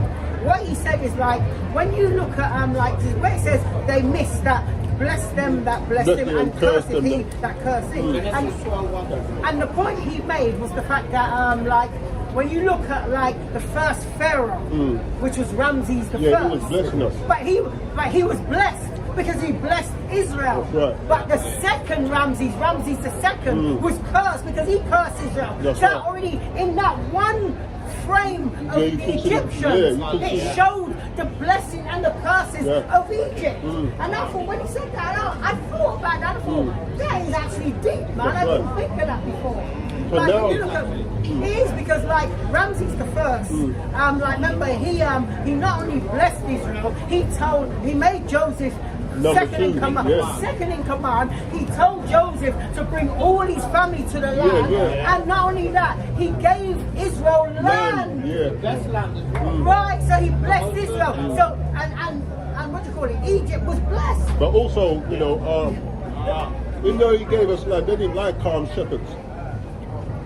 When you look at some of the historical, they didn't like shepherds, so but it's all the Lord doing anyway. He gave us land anyway. The point is, he he blessed us, Israel. he did, So he was blessed. Now when Ramses the second rose One up, that who didn't know Joseph, he cursed Israel. And look at the 10 plagues, and then they got drowned in the sea. That's right. So there's the bless them that bless him and curses him right in that very chapter of Genesis. So their blessings now You know what I'm saying? will be in the kingdom, because they have to face the judgment for what they've done to us. But yeah, did you finish off verse 7? I got the part 7. Yeah, read 7 again for me. Matthew chapter 10 verse 7. And as you go, Isaiah 6, isn't it? and as you go, preach, saying, the kingdom of heaven is at hand. Yeah, so there's promises that our foreparents has been promised, and the Most High don't break his promise. We break promises, he don't. So that's the whole purpose of grace, so that we can repent and receive the promises. Now, who don't want this? 60 and 10. Who's not gonna want this? 10 to 14. Because we're striving, like you see these little young youths, you know, killing each other, selling the drugs to make money. But repent and look what the Lord's going to give you. Go on. They find over flipping posts. Like, when I was young, it used to be era. Brixton against Peckham against Junction. Now it's postcodes in your flipping one area. In your area. You know, Stockwell against Summerlane against flipping Angel Town. Like, do you know what and you're all one era. Cold Harbour, something happened. Yeah, all SW9, SW8 against. It's so dumb. And do you know what's worse about that? You don't possess nothing. That's right. You don't run nothing. You can't say what comes in, what comes out. You can't do, like, you can't say, you know what, we want these teachings. You know, you rule nothing. Yeah, read that. So this is the book of Isaiah chapter 60 verses 10 to 14. 10 to 14. And the sons of strangers shall build up thy walls. Just like how we built up this kingdom, they're going to build up our kingdom. And their kings shall minister unto thee. Because like I say, when they took us, they didn't just take the poor of us, they took our nobles too. That's right. Go on. Right. Hold on, go on. Okay. Alright, no problem, brother. No, thank you. Nice one. Go on then. And their kings shall minister unto thee. When doesn't it happen? When we're reading the Bible, spirits come up. For in my wrath I smote thee, but in my favor have I had mercy when he was peed off with us for our disobedience, he judged us. Definitely. But it says in his favor, he's going to have mercy upon us. Those of us that repent. Go on. Verse 11. Therefore thy gates shall be open continually. They shall not be shut day nor night, that men may bring unto thee the forces of the Gentiles. The forces is their wealth. The wealth of the Gentiles, the other nation. And that their kings may be brought. Just like how they brought our kings. Go on. Verse 12. For the nation and kingdom that will not serve thee shall perish. So that's an optional. No, there's not. You have no choice. That's right. There's no choice. That's right. One way or another. Yeah. Says the nation and kingdom that will not serve thee. Shall perish, yea, those nations shall be utterly wasted. Verse 13. The glory of Lebanon shall come unto thee, the fir tree, the pine tree, and the box together, which symbolizes different nations. Yeah. To beautify the palace of my sanctuary, and I will make the place of my feet glorious. Because Jerusalem is the footstool of the Most High. Verse 14. The sons also of them that afflicted thee shall come bending unto thee, and all they that despise thee shall bow themselves down at the soles of thy feet, and they shall call thee the city of the Lord, the Zion of the Holy One of Israel. Now, our people are striving for that, and they're striving for it in a carnal manner. The Most High said, just keep my commandments and live. And you get all of that. And the grace as well. You get all of that, man. See, here's their problem, right? They ain't got patience. They want it now, and they want it on their terms. Can't work like that. So another way to say patience is they do not have faith. And long suffering. So they're not able to long suffer because they don't have belief that they're going to get the right outcome at the end. So they have the, what they call that mindset that you only live once. YOLO. YOLO. That demonstrates they have no faith. So then they're like, oh, I've got to get it now, I've got to do it now. And this is why we come out and teach against Christianity, because it's not bringing our people down the right path, man. You see, the thing is, right, they want all what the brother read Without doing nothing. without the work. I mean, you can't expect wages without work. Tell me any job you can go to and don't do the work but still expect the money at the end of the week. Which tree can I shake? Ain't it? And it's the money tree now. Yeah, when I go there, the tree, money gonna start. No. You work, then you play. You don't play, then you work. Yeah, that's what I'm saying. So they want that without doing the work. That's right. Wages. They just want to do it by faith alone. Yeah. It's not gonna happen. Listen, any job you do, be it like job in this society, you have to do the work first. There's no job that pays you first and then you do the work. Well, none that I know of, I better say it like that. They don't pay you in advance and then have you work off. No, because they don't know. Look what happened when we gave the French money to stop the migrant boats. They took the money and they were standing up on the seashore watching the migrants get in the boats. So you see, this is why you can't pay someone before they do the work. Because number one, you don't even know if they're going to do the work correctly. I grab my age. Yeah, you I don't grab even know my if age. they're I going wish to I do the grabbed work. our pay. Yeah, so that's it, man. Just fear the Lord and keep His commandments, man. I make sure. You understand? Make sure. From the bridge now. Is it this corner you guys are in most of the time? Yeah. No, I know where to find you when I'm there, man. Oh, yeah. Oh, just check out the channels. No, I'm on the channel already. On the channel. Education for me. Every day I go there. You know, Listen, me, you both. I'm with that as well. Till I'm about to jump in that box and the man says my time, I'm learning. So Daniel chapter 7 verse 18. Yeah. But the saints of the Most High shall take the kingdom. Now, you told me what kingdom that was won over by I love and no, what's the word? Diplomacy. You know, when you sit down and what do you call it? What was the version? Yeah, by negotiation. Oh. What kingdom was taken by negotiation? No. They had to come and take it. Yeah. So just like manner, read that again up. Daniel chapter 7 verse 18. But no one wants to give up their kingdom, you know what I'm saying? Wait, clear example. Russia and Ukraine. Yeah. They kept sitting down negotiating. I swear it's 4 years and we're still going on. So they didn't say, oh, let me come take back Ukraine. Yeah. He said, no. There you go, you can have it. Yeah. It's mine anyway. I'll fight you for this piece of square, even this one. Daniel chapter 7 verse 18. But the saints of the Most High shall take the kingdom That's right. and possess the kingdom forever, even forever and It's ever. an everlasting kingdom, Verse man. 27.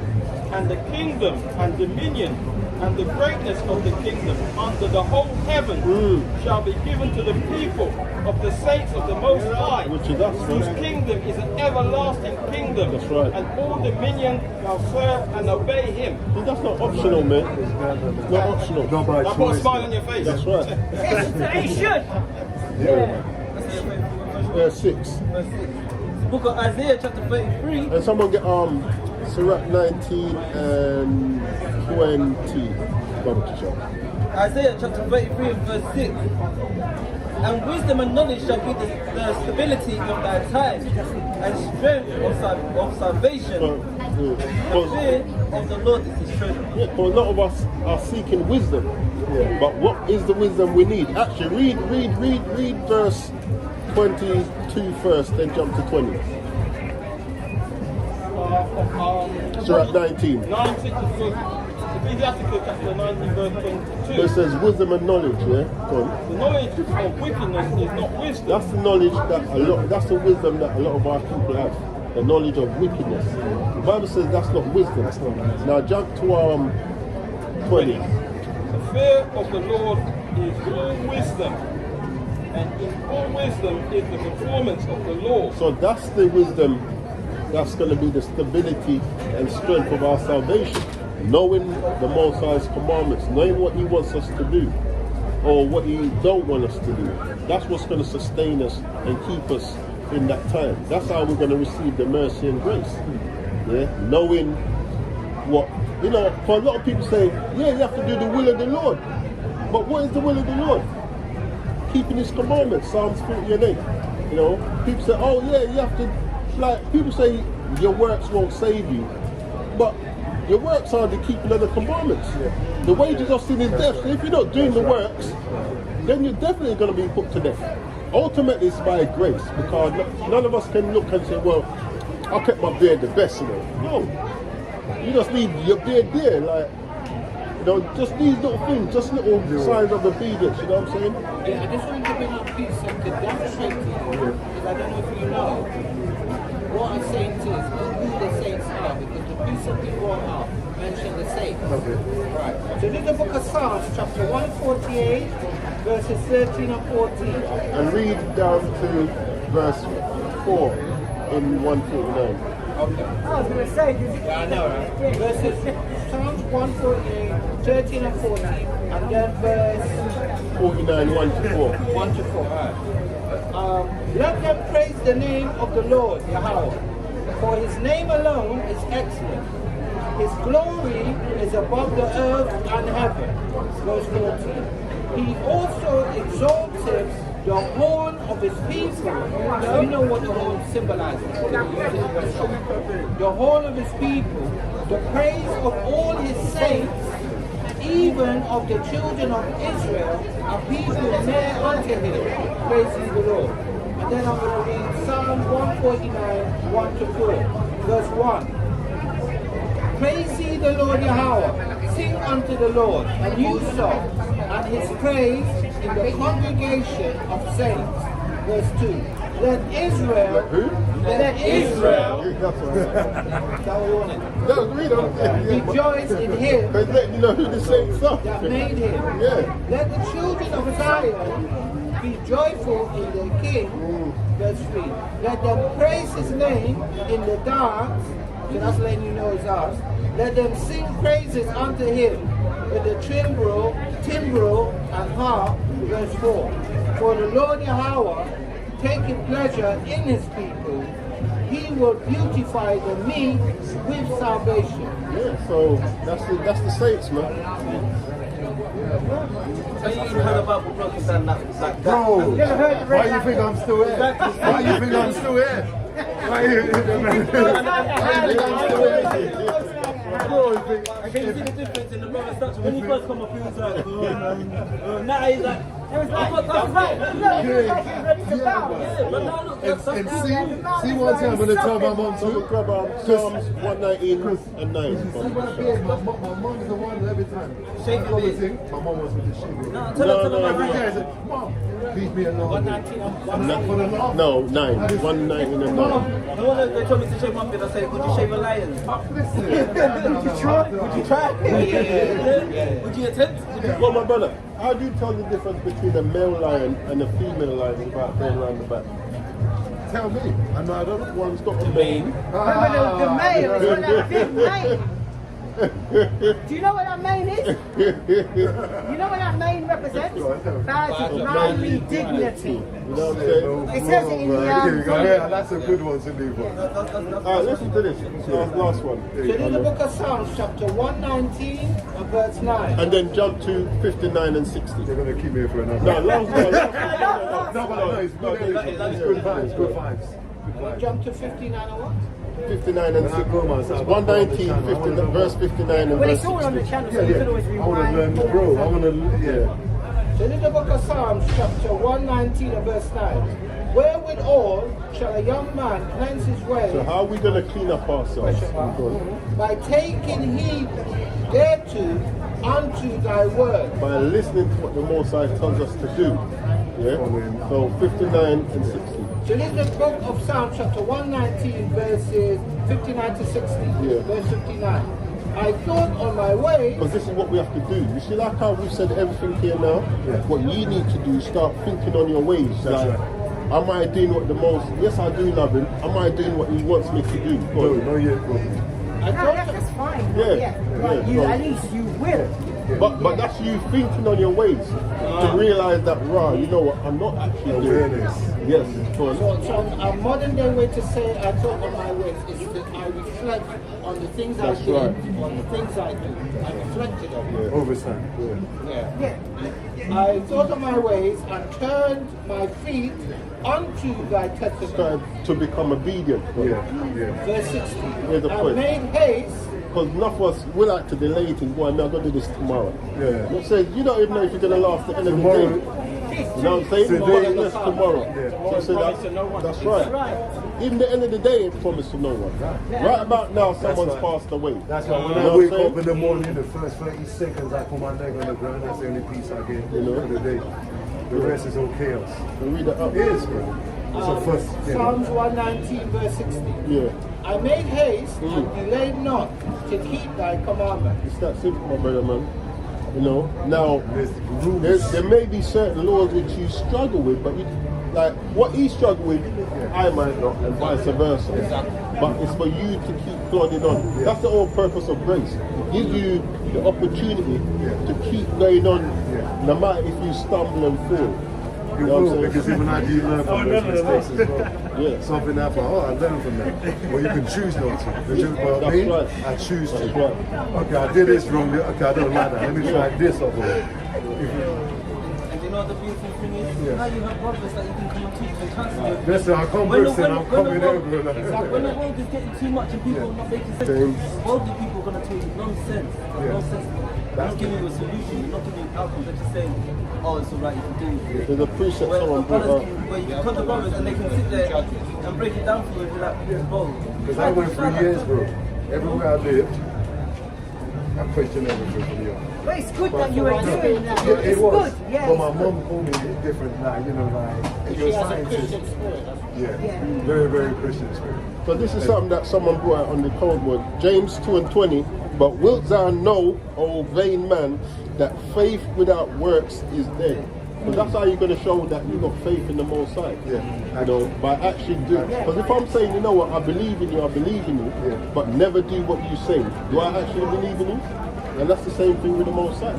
It's like, you're a good player, but just sit on the bench. A good, so, Am I a good a good starting point is actually believing in him. Yeah.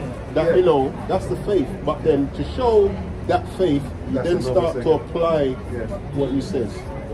I did it, but it's Yeah, sorry, bro. to you as well. Yeah, go on, go on. So in the book of Judges, chapter 5 and verse 11. Make sure I got my So the reason why I bring this up is because somebody mentioned that you may struggle with certain commandments, but you still try and keep them. You don't give up, you try and keep them. So I was trying to bring, because what we try to do is bring a precept to prove what we're saying rather than just talk. So we try not to do that. So that's why when certain people say things, if we know the precept, we bring it up to validate it. Yeah? Okay. So this is the book of Judges. Yes. This is the book of Judges, chapter 5, verse 11. They that are delivered from the noise of archers in the place of drawing water. So you're from West Africa, so you know you have to go to the river or stream and collect the water. So that's a form of service. A servant or a young person would do that, right? Okay. There shall they rehearse the righteous acts. So rehearsing is where you're practicing. You're trying your best to do it, and each time you practice, you try and get better. So I just point it out just to validate it. And to validate what the brother said, that we're not going to come without going to a priest to validate it. This is the book of Isaiah, chapter 8 and verse 20. To the Lord, to the testimony, if they speak not according to this word, is because there is no light in them. So the light is the commandments. So we're only giving you laws, statutes, and commandments. We're only giving from the book. If someone teaches you otherwise, like the Christians commission you, there's no light in you. They're not trying to see you prosper. They want you to stay in darkness. Yea, thou walk through the valley of the shadow of death. This is the valley of the shadow of death. Because everybody's dead right now. They're dead minds. Spiritually dead. They're spiritually dead. They walk past those. They don't know where they're going. They're just going. They're just going. You said to somebody, where you going today? Also violent. Yeah, there you go. There you go. But look, like you heard the word. You stop. Listen, I wasn't gonna go away. Listen, they wasn't all, gonna walk yeah, but away. they all had the same opportunity as you did. Yeah, but you took it. You know what I'm saying? That's the difference. You took the opportunity. They didn't. Out of the thousands. Ain't it? Yeah. I see. I'm different from this, right? But there's a reason why we're here. Real connect. Well, it says my sheep hear my voice, so we don't want you to leave here and then let it go to the back of your head. Let's try and resonate. I don't believe it would. I'm not that I type of don't brother. believe You see the book hide in my back, bro. But just I've got my own different ways of trying to, because when I was a certain age, I look at racism in the 60s in America. That's the whole, history for me. And so I was telling my brother, just about the New York, the Statue of Liberty. Yeah. Like, you go to the feet, and then before they even put that there, you know what the first statue was. When the big dog saw it, it's like, no, we don't want that. We don't want that first statue. Because what it represents, the first statue. No, America wasn't having it. They would rather put that statue there, and then when you go on the feet, they're supposed to be chains there. Yeah. The original one had Most people can't see it. Yeah. The original one was Liberty for who though? So yeah, it's just a case of breaking down all the confusion. what we've been taught throughout the ages. You know what I'm saying? Right, so what I wanted to say earlier, but I just wanted you to complete your thought. Yeah, go on. What we've demonstrated to you today, right, is how to properly understand the Bible. Rightly dividing the word of truth. Dividing the word of the Most High. Okay. So in Christianity, what they do is they teach people or how to remember certain verses and certain doctrines. So you're holding fast to something that you just taught. What we're doing now, we're demonstrating that the Bible itself, if you read it correctly, it explains itself. That's so in other words, you use a verse to explain a verse, you use a prophet to explain what another prophet was saying. You use Christ, who is the master teacher, to explain what all of them are saying. Everything, Not Paul. it's all interesting. Not that there's anything wrong with Paul, but Christ was the master teacher. Christ is known as the Word. Okay. So if you have an issue, you go into the Gospels or you go into the red letters, right, and you line that up with the Old Testament, and 9 out of 10 times you get the answer. So what I want to tell you now is don't be afraid of this book, because I had that same mindset you have. Because I used to think of it as a white people book. No, this is your book. That's right. When you read it properly, you in particular are going to connect with it, because you're going to realize that a lot of the things that you guys do in the west coast of Africa is written in the book. Henry Clark said it best. How are you going to take something that somebody, what did he say, how did he put it? How are you going to take something that somebody invented, turn it upside down, gave it to you, and at the same time he enslaved you with it? That was your... Enslave us Well, with this. Yeah. You know how they enslaved us? No, I was just saying that's what Eric No, I Clark know said. what he said, but I've studied him as well. But he was incorrect. He was a teacher. He actually went to Ghana and spent time in Ghana. Yeah, he did. He did. Yeah, Clark did. The point I'm trying to make is, they did not enslave us with this. They enslaved us physically. Yeah. And mentally as well too. With a mental right. They used this when they were about to change the way they were conducting their slave from a physical slave to a mental one. So with a mental one, you now have to educate. So to educate, they created that. The Negro man. And this book now has given the 90% of the Old Testament missing, 50% of the New. And then they slip in their doctrine. Right? And then they gave the particular select Negroes that they chose, which 90% of them were their own children anyway. And what they did, they gave them the 105.3C, is it? Yeah. 501.3C, which gave them a benefit of earning money without paying tax, so long as you don't teach certain things. So once you understand that, you realize that, which is why I took umbrage with that WEG towards guy as well. Because I studied him, I studied Arthur G. Woodson. That's what we know though. Yeah, but the thing is, you have to look at, we're the precept, we have to look at our elders, and we have to study them, and we have to not repeat the mistakes they made, not purify them. No, okay, they did something good, that was good, but all of that was bad. That's what I because this is I don't wonder, if it's confusion, because they say it's not your to-do list, it's your to not to do list. Listen to us. Right. Because if I'm gonna, I want to be more I'm gonna work on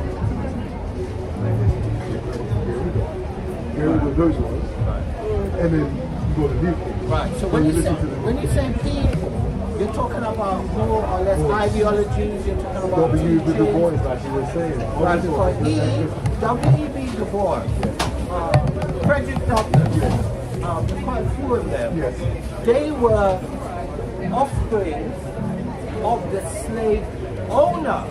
So they were placed in positions of authority, even though they were treated as slaves. They were placed in positions of authority. Because you tell me in the 1800s, which black person in the 1800s has a doctorate and went to Harvard? Explain that to me, please. Okay then. And then these same guys infiltrated into our movement. So if you had said Marcus Garvey, I would have had more respect for what you're saying. Garvey too, but in the subject of always saying, oh my Garvey's a different leader. I think Garvey for me is like. All right, so I don't want you to leave here on a different tangent. The tangent is, this is your book, your cultures and your customs that you have in the west coast of Africa. For the most part, even the wrong things that they do, I can find it in the Bible. So this part, I'm telling you, right? So you know, like when they go to the Gibeah and he offer up a sacrifice and he do the thing on the altar. That's in the Bible as well. Okay then. All right. So what we have to do is connect back to the correct things that we did in order for our God to hear us. At the same time, the devil wants to let's say the right. So in your instance, the first instance would be mommy. That's rather smooth. Listen, but he didn't know. I know. But he now knows. But that is way smooth. No, I don't want it. I do this for my mom. I hate it. Before I come in and do Get me But he's I'm like, Mom, someone give me Acts 5 and 3. My mom is my... What's his name? But here, remember what Christ said. He that loves his father or mother More than me. more than him is not worth it. You have to bear that in mind. Remember, just remember, Remember Christ called his mom, he said his mom woman. Woman. When she said make wine, he said woman. Listen to it. In the book of Acts, chapter 5 and verse 29. Then Peter and the other apostles answered and said, Let's see what they said. we ought to obey God rather than men. That's it. Don't say that around too. Man would come with so much confusion. I've been confused all my life. And this is where, if we do what he says, so that's where we lose. Like the brother likes to bring out Proverbs 20 and 24. Man's going off the Lord, how can a man then understand his own way? I always say, the way we understand our own way, by doing what the Most High says. Being obedient. Yeah. Be a reflection. Outside of that, you're lost, man. This is the book of Matthew, chapter 5 and verse 16. Let your light shine. That's right. Let your light so shine before men, that they may see your good works and the glory of your Father which is in heaven. Yeah. Precept. Proverbs chapter 6 and verse 23. Start 20. Verse 20. My son, keep thy father's commandments and forsake not the law of thy mother. Bend not, bind them accordingly upon thine heart, Yeah, you know. and tie them about thy neck. It's in your mind. I know. Yeah, don't worry. You keep them here and you meditate on them. When thou goest, Showing off again. when thou goest, it shall lead thee. When thou sleepest, it shall keep thee. When thou wakest, it shall talk with thee. For the commandment is a lamp, and the law is a light, and the reproof of instructions are the way of life. Now, you see how we just made reference to the commandments and the law is a light? Because without the laws, you won't see, you don't know where you're, without light, you don't know where you're going. Exactly. Oh, you got? Oh, yeah, go on. Proverbs chapter 6 and verse 20. My son, keep thy father's commandments. Right, so oftentimes with wisdom, it's got a double meaning, right? It's got double meaning. So God, read it. Keep thy father's commandments. So who is your father? Who is your father? But you also have an earthly father. Why? Because according to the scriptures, what is it? Exodus 20, 20 and 12, when it says, honor thy father and mother, so your days will be lengthened. So it's telling you to honor your father and your mother, unless they tell you to do something that goes against the law, right? And also honor your father, that's in there, man. Go on, the next bit. And forsake not the law of thy mother. Right, so mother, the word for mother in Hebrew is Amma, right? That means mother. But the word for the nation is Amia as well. So Amia, or my mother, also signifies the nation as well. So when it says honor your mother, you honor your earthly mother, so your days will be left. So long as she's not telling you to break the law, and you honor your nation by being a correct Israelite and being a correct example or a light for everybody else. See how when the Bible's broken down properly, you notice how it amalgamates. It doesn't fight against one another. It's smooth. So listen to this one. This is the first book I'm doing. There in the book is the first. John chapter 3 verse 19. It reads, this is the condemnation. Light is come into the world, and men love darkness rather than light. Remember the brother said, let your light so shine before men. But we prefer the darkness rather than the light. Because their deeds were evil. That's right. So that's all we're trying to teach, give our people, give them back their light. We need it. Yeah, there's a give them lot of back us. their light. There's a lot that should be stopping in and listening to man. What, you know, They'll come. No. All in time. Those that's meant to stop will stop. Yeah. That's He simple. attracts the right feelings Yeah. and it attracts the right people. Yeah. And no, you're right. So You're if right. you are sheep, you will hear his voice, You're because right. he will pull out the spirit, will pull out to you. Look how long you been here. Like, Yeah, you've been here for over an hour. have we prevented anyone from coming up here? Free. So- Free on the doors open. That's And right. It's up to you if you want to walk in or we're not. not combative. Like we're welcoming. Anybody said it, we'll say, yeah, come over. Any questions?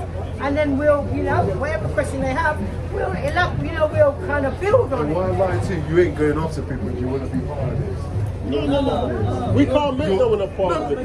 But I'm saying is like, just to fill in what the man's saying. You can't be. You see, all we can do is what the scriptures say, right? All we can do is what the scriptures say. Carry me over. See, all we can do, right? We can plant the seed, right? But what's that? The Most High. Even we can water it because we can you can come back for more instruction. Paul sets the seed and follow water. Yeah. But the Most High gives the increase. The Most High is the only one that can make that wisdom really grow. So all we can do is give you the word, and we can guide you in the word. But the Most High is the one that will make it grow within you. If you know. There you go. The Holy Spirit is His, and He can give it. Yeah. And He can also take it away. So we have to bear that in mind.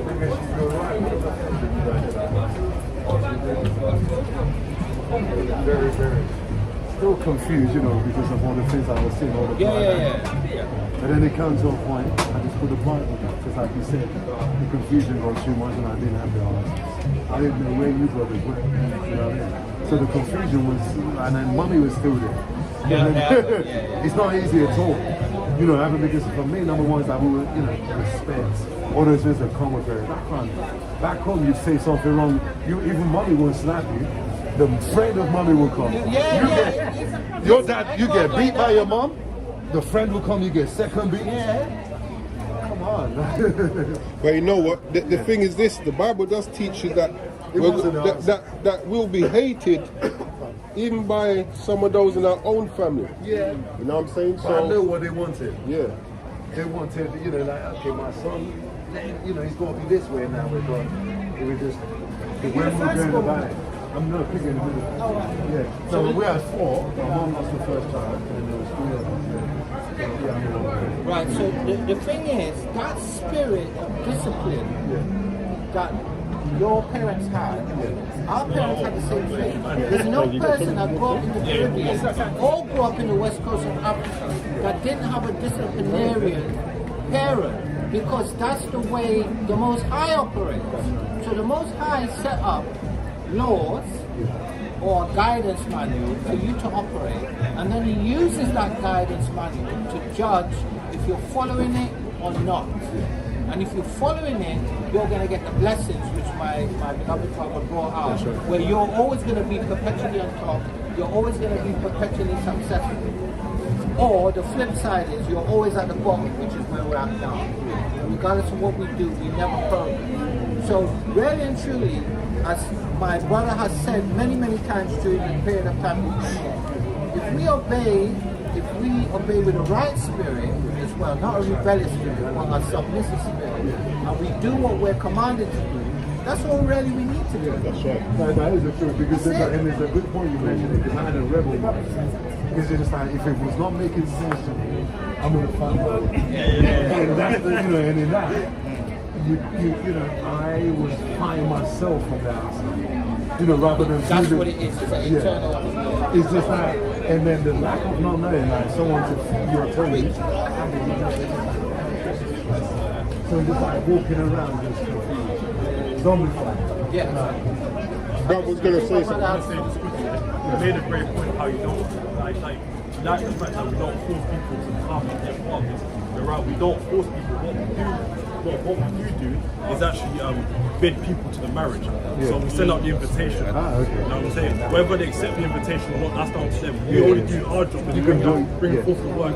Whether they take you to it, that's up to the Most High. But we do our job by obviously bidding people to the marriage, and also let them know that who they are and that they have a duty to subscribe to the laws that the Bible perpetuates. And if they still refuse to, that's blood off our hands. We've done our job. We've done our bit.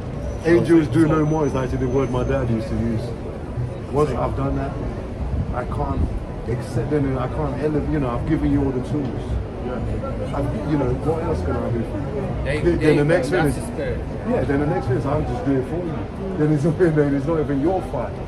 That's my point. I love it. We've got pieces that all the pieces of flying in my head. Right, someone grab Ezekiel 3 for me, please. 3:17. 3:17, yeah? Yeah. This is the book of Ezekiel, chapter 3, verse 17. Son of man, I made thee a watchman unto the house of Israel. Therefore hear my words, hear the words out of my mouth, and give them warning from me. Go on. When I say unto the wicked, thou shalt surely die, thou givest them not warning, nor speak to warn the wicked from his wicked way, Someone to get save his life. The same wicked man shall Second die in Ezra his 14. iniquity, but his blood will I require at thy hand. Yet if thou warn the wicked, and he turn not from his wickedness, nor from his wicked way, he shall die in his own iniquity, but thou hast delivered thy soul. So what we're doing, we're giving you the word, because we can't have this and keep it to ourselves. That's wicked. So we're giving you that opportunity to receive the same kind of mercy that we're hoping for. So how you receive it, that's between you and the Most High. So 2 Ezra 14, read 13 and 14, then jump to 34, 35.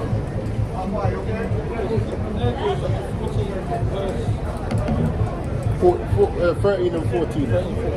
Now therefore set thine house in order, Meaning get yourself right. and reprove thy people, comfort such of them as be in trouble. And what we use to comfort our people is the same word that's in the scriptures. No, that's comforting. Go on. And now renounce corruption. Meaning remove, come out of sin. Yeah. Let go from thee mortal faults. So we use a lot, there's a lot of things that we use to burden ourselves down. Even the things we say. Yeah. Yeah, so let go of the mortal thoughts. Go on. Cast away the burdens of man. That's right. Put off now the weak nature. That's right. That's the sinful nature. Yeah. Now, going back to read 34 and 35. Verse 34. Therefore, it shall be that ye will subdue your own understanding. So that's you not leaning on your own way of doing things. Do what the Most High tells us to do. And someone gets Surah 2. Surah 2. Go on. And reform your heart. Change your mind. Ye shall be kept alive. And after them ye shall obtain mercy. That's right. And that's what we're all seeking. Is that it, yeah? So Surah 2 and 1. Read down. So listen to this. Ecclesiasticus chapter 2 verse 1, and it reads, My son, if thou come to serve the Lord, prepare thy soul for temptation. Because when you come to serve the Most High, the devil realizes, you know what, I'm losing one. Yeah. So things that you may be chasing in the world, you may find these are all now coming your way. Yeah. But instead of being something to be desired, it starts to hamper your relationship with the Most High. Go on. Verse 2, Set thy heart aright, Meaning get your mind right. Go on. and constantly endure, Go on. and make not haste in time of trouble. Because what we tend to do sometimes when things are going wrong, instead of waiting on the Most High to do what He has to do, we fall back into old ways. You know what I'm saying? Because the devil's always calling. That's right. Go on. I'm back at him. Verse 3, Cleave unto him, Go on. and depart not away, Go on. that thou mayest be increased at thy last end. Because what we have to think about, not necessarily here and now, but what's going to happen at the end of things. Yeah, have that long-sightedness, not the short-sightedness that a lot of our people have. Go on. Verse 4, Whatsoever is brought upon thee, take cheerfully. Meaning, don't always be complaining. We love to complain when a lot of the problems we have is our own doings anyway. It is. You know what I'm saying? But we're It trying is. to tell Lord, if there's a God, why this, why that? But you brought it on yourself anyway. Look in the mirror. Yeah. Look in the mirror. That's right. You know that saying, you make your bed what? Lying. That's right. It's the And that's what a truth. lot of our people like. They don't like to do that. We're the worst creatures of our own downfall. That's right. Go on now. And be patient when thou art changed to a low estate. We're in the lower state now. Yeah. So this is why you see a lot of our people go try, bet themselves in the fast route, sell the drugs, commit the crimes. Yeah. All that's taking you down the wrong way. Exactly, because there's a judgment for all of that. Maybe you might get away from it by a man, but the Most High says that. There's enough here. Go on. Verse 5, For gold is tried We in are the the gold. fire. Hold on, someone quickly get Lamentations 4, read verse 1 and 2. It says for gold, where that gold? Let me show you. Lamentations 4, verse 1 and 2. This is the book of Lamentations, chapter 4, yeah? Verse 1 and 2. Chapter 4 and verse 1. How is the gold become dim? Now, where the gold? How have we lost our shine? Because we chose to go against what the Most High said. Go on. How is the most fine gold changed? The stone of the sanctuary are poured out in the top of every street. Go on. The precious son of Zion, compatible to fine gold. How are they Comparable. comparable? Yeah. Go on. Comparable to fine gold. How they are esteemed as eaten as earthen and earthen pictures. Yeah, so we're meant to be fine gold. Yeah. But now we're like earthen pictures, meaning some clay rubbish. Because if you drop gold, is it going to break? No. But you drop something that's clay, and that's how we are now. We're no more that gold. So read. Verse 5 of Ecclesiastes chapter 2. For gold is tried in the fire, and acceptable men in the furnace of adversity. Because that's how you're going to be found acceptable. Like, when you get gold, you actually put it through a process called purifying. Yeah, purifying. Yeah. And the way you do that, you put in hot heat, which burns out the impurities. So the trials that we go through is that heat, that fire. Yes. And if we don't go through that, and go for it how the Most High told us, how are we going to be purified? So read that again, Verse 5. For gold is tried in the fire, and acceptable men in the furnace of adversity. Read on. Verse 6. Believe in him, and he will help thee. Meaning, put your faith and trust in him. And to show that you believe, you're going to do what he says. Definitely. Go on. Order thy way aright, and trust in him. That's right. Go on. Verse 7. Ye that fear Yahweh, the Lord, wait for his mercy, and go not aside, lest ye fall. See? Listen. Listen. And listen. The book of Proverbs, chapter 3 and verse 5. Trust in the Lord with all thine heart and lean not unto thy own understanding. Same thing the brother just read. Go on. In all thy ways acknowledge him, and he shall He says in all your ways. acknowledge him. So when the brother read, cleave unto him and depart not away. No, what is it? Surah. Hold on. One second. Give you want it back? No, there's a piece in it. No. Don't come out fancy. Give me a second. There's a bit in Surah. Well, I was just reading. Yeah. It says, whatsoever is brought upon thee, take cheerfully, and be patient without change to a lower state. So read that verse again. Verse 6. In all thy ways acknowledge him, Yeah, so go on. and he shall direct thy path. Yeah, don't, when you're trained to a lower state, just be patient. Yeah. Wait on the Most High. The thing is, you might not even get what you want.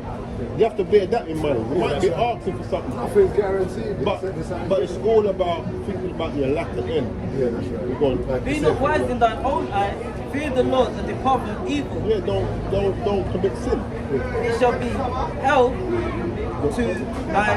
to thy navel and marrow to thy bones. Try to keep you alive, man.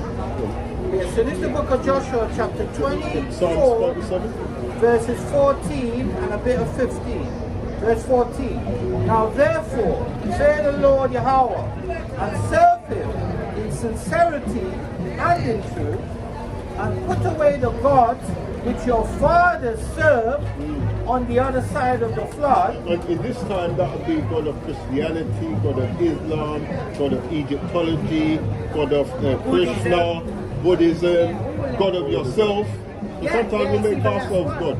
It actually says it there. Oh, go on. And in Egypt, Egyptology, and serve ye the Lord Yahweh. Verse 15, a bit of verse 15. And if it seem evil unto you to serve the Lord, choose you this day whom you will serve. Because when you read, I think it's Judges 10 and 14, or it could be Joshua 10:4. I think it's Judges. It says sugar. Don't say sugar, but I was hoping he didn't say sugar. There's an account with Moses. it says go and cry, Judges 10:14. Go and cry unto the gods which ye have chosen. Let them deliver you in the time of your But trouble. you know what? Didn't we see that through the COVID when they were crying Yeah, to them gods, yeah, their idols, Edomites. Edomites, They were throwing them out in the They ended up streets. throwing them out. They're saying that these idols that we've been praying to, Yeah. we've been feeding, they ain't done us nothing now. They threw them out in the streets. Yeah, they had that tractor. And now the bulldozer. Yeah, clearing it up. Bulldozing them. The landfill. Yeah. Yeah. Go on now. And if it seem evil unto you to serve the Lord, choose you this day whom you will serve, whether the gods which your fathers served that were on the other side. But as for me and my house, That's right. we will serve the Lord. That's That's right. right. Psalms That's right. 37, last few ones. Psalms 37, read verse 1 to 1 to 5. 1 to 5. Yeah. This is the book of Psalms, chapter 37 and verse 1. So when your brother read Psalms 3 and 5, trust in the Lord with all your heart, and lean up, Proverbs 3 and 5, and lean up on your own understanding, and all thy ways acknowledge him. This is one of the reasons why. The book of Psalms, chapter 37 and verse 1. Fret not thyself because of evildoers. Because sometimes we see people prospering, but they're doing wickedness. So we think we can do the same thing as them. And then sometimes you even get jealous. Some of them. Neither thou be envious against the workers of iniquity, That's right, go on. for they shall soon be cut down like the grass. Yeah, because there's a judgment for it. Even though they may seem to prosper, there will be a judgment for those things. Go on. And wither as the green herb. Go on. Trust in the Lord and do good. Meaning keep his commandments. Go on. And suck it. And you know what the brother said about sometimes they look like they're prospering.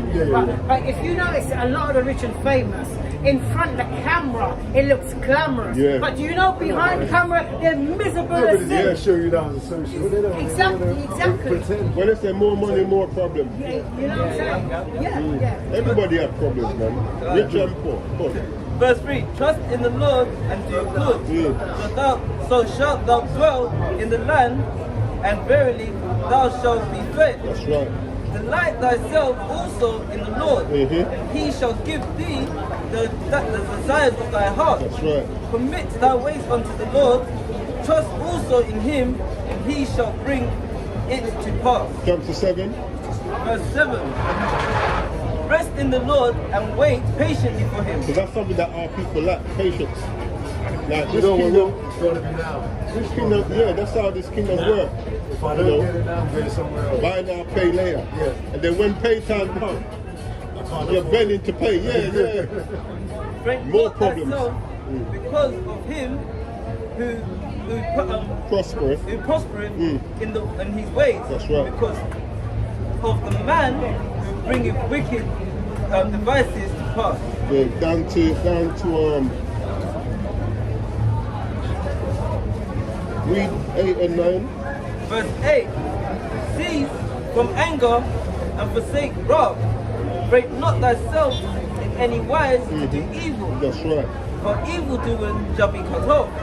But those that wait upon the Lord they shall inherit the earth. And that's what we're seeking now. You know what I'm saying? Inherit the blessings. So You know what I like to reference? You know that These books are on the line as well, Jim. yeah, you can get them all. These are just You for can get everything on them. Oh, I mean, yeah, everything I website. bought there, I bought them all on Because the teaching doesn't stop, eBay. yeah. I bought. yeah, no. It doesn't stop it. Do you know what I like to reference with our people? You know that I want it now. See, I don't want it now. I'm saying. No, no, no, no, wait, no, I think not our you, people, not you. With our people that say, I want it now, like everything they want now.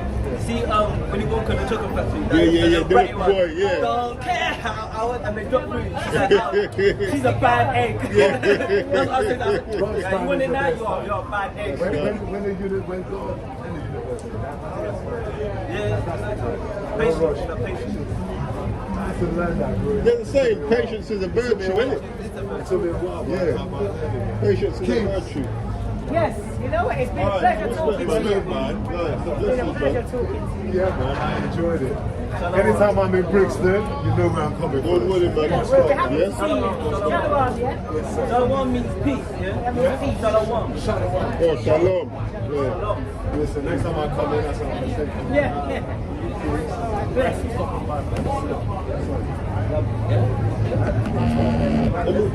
Yeah, and then some. And then some. Huh? It's 3:20. Maybe 3:40. Keep it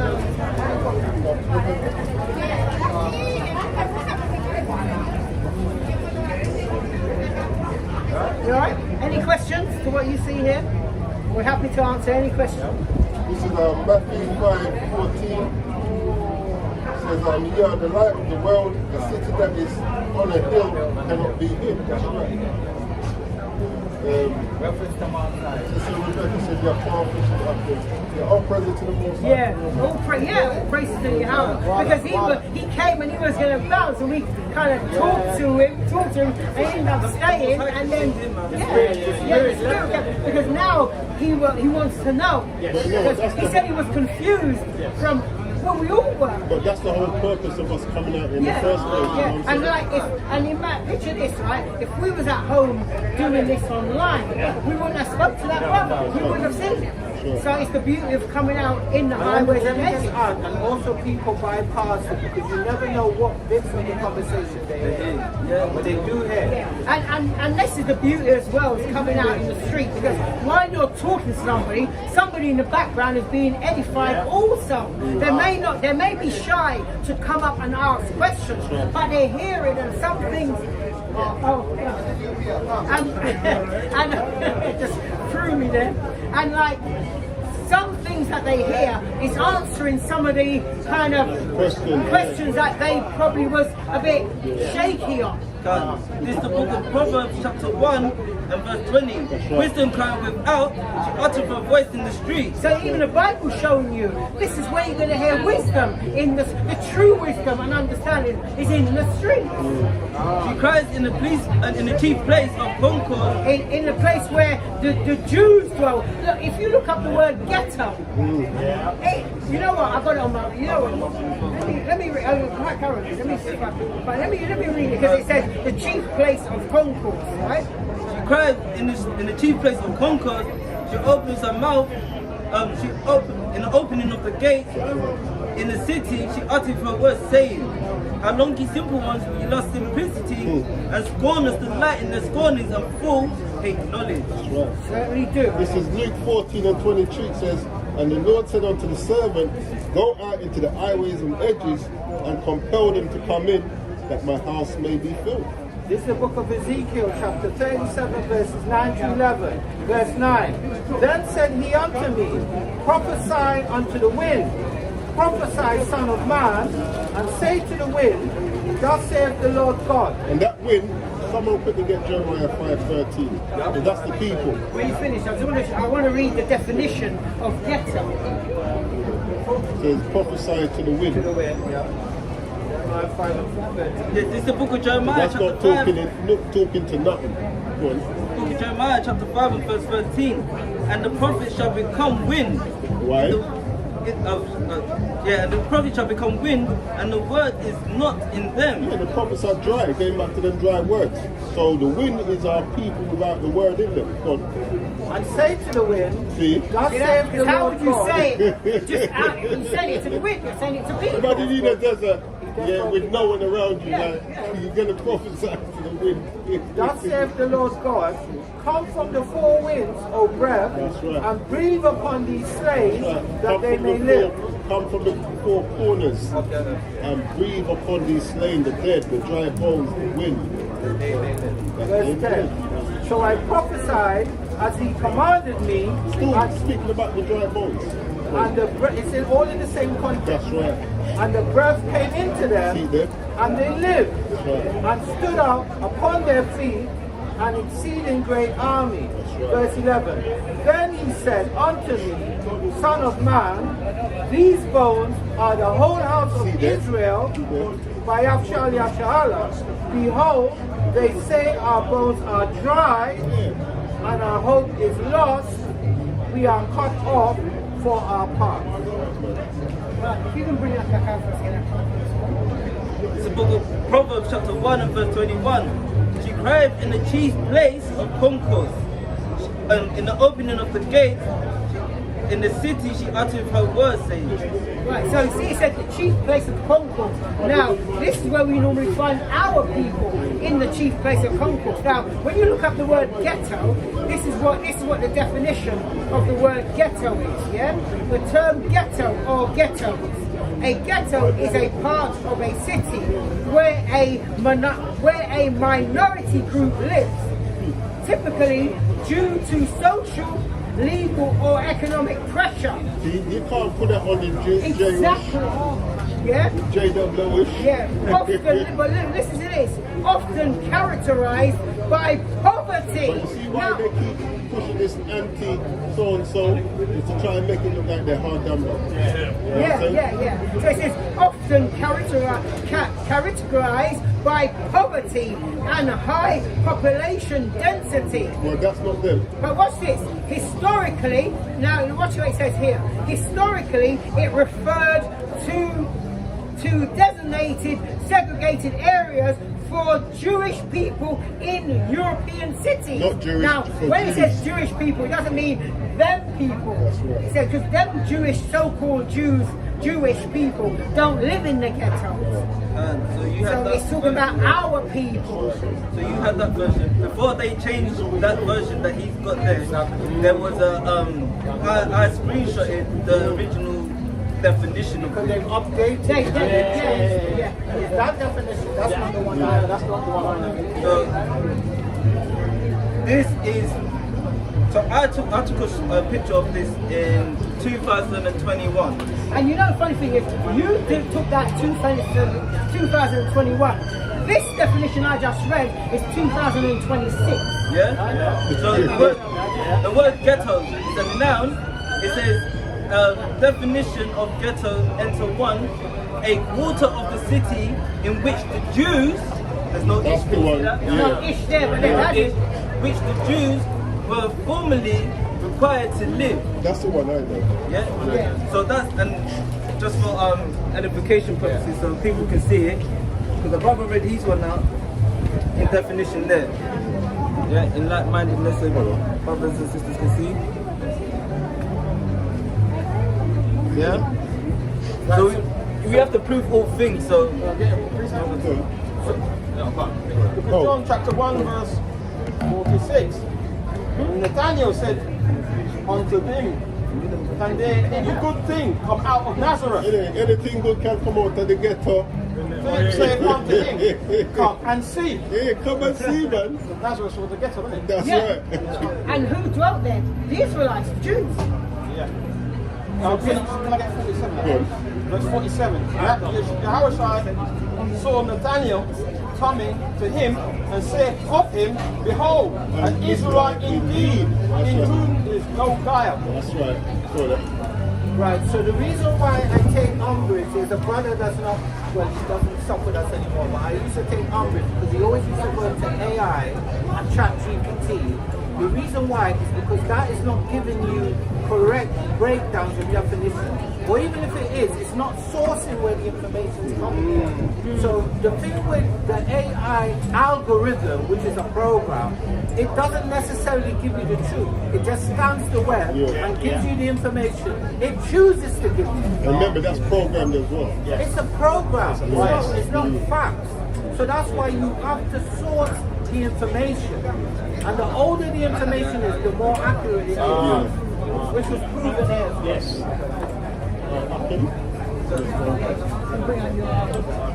Yeah, it's about that time. Yeah.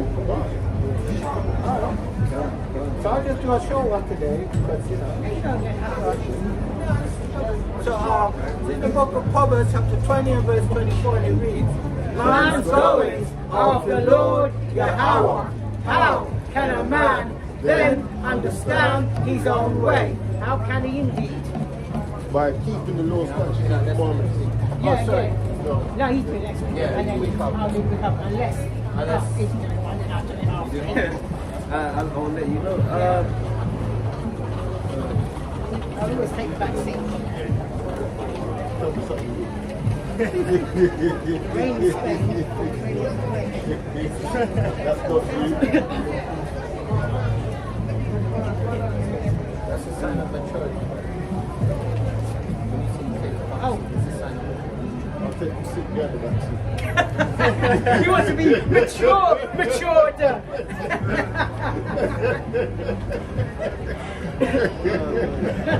That's always say something. I know you look at his face. This is the book of Luke, chapter 15, verse 10.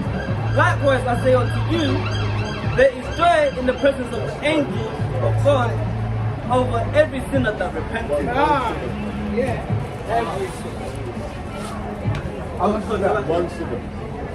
There is joy in the presence of the angel over one sinner that repenteth. Still okay. Yeah, these books are just out here for display, and like the books out here are for display, and like if anybody asks any questions, we will pick up the book and we can open it and read it verbatim out of the book, depending on what you are. Yeah, but you can buy any of the books here online. Deuteronomy chapter 30 verse 2, and shall return unto the Adonai Yahweh thy power, and shall obey his voice according to all that I command this day, thou and thy children, with all thy heart and with all thy soul. Book of Hebrews, chapter 10, verse 31. It's a fearful thing to fall into the hands of the living power. That's the book of Psalms, chapter 50, verse 22. Now consider this, ye that forget Yahweh, he shall tear you in pieces, and there be none to deliver. You know, it's about that time where I chime in. And you know where we're going first? Proverbs 4 and 7. And it reads, wisdom is the principal thing. Therefore, get wisdom, and with all thy getting, get understanding. Right, and then I'm going to go to Psalms 111 and verse 10, and it reads, the fear of Yahweh is the beginning of wisdom, a good understanding of all they that do his commandments. His praise endureth. I will love you. I will love you. There you have it. And as you know by now, guess what we're going to do? We're going to go to the conclusion of the whole matter. When all is said and done. Oh yes, I don't know if my brother Meshach is watching. You said for all is said and done, I'll wait till I see you. yeah, no, I heard him. Yeah. Don't worry, I'll go get you. But anyway, but with that, anyway, we're going to go to Ecclesiastes chapter 12 and verse 13. And as you know by now, it's the conclusion of the whole matter. Everything we brought out previously, today, and lessons to come. And this is Ecclesiastes chapter 12 and verse 13. And it reads, let us hear the conclusion of the whole matter. Fear Yahweh and keep his commandments. For this is the whole duty of man, every Israelite, man, woman, and child. Verse 14, for Yahweh shall bring every work into judgment with every secret thing, whether it be good or whether it be evil. So whatever you're doing, the Most High sees. Your brothers don't. But the Most High sees. You can't hide nothing from the eyes of the Lord. No. And you will be recompensed. And that was Meshach's precept as well. Yeah. Proverbs 15 and 3. Yahweh's eyes are Oh yeah, it's eyes bright to the sun. Beholding the evil and the good. Yeah.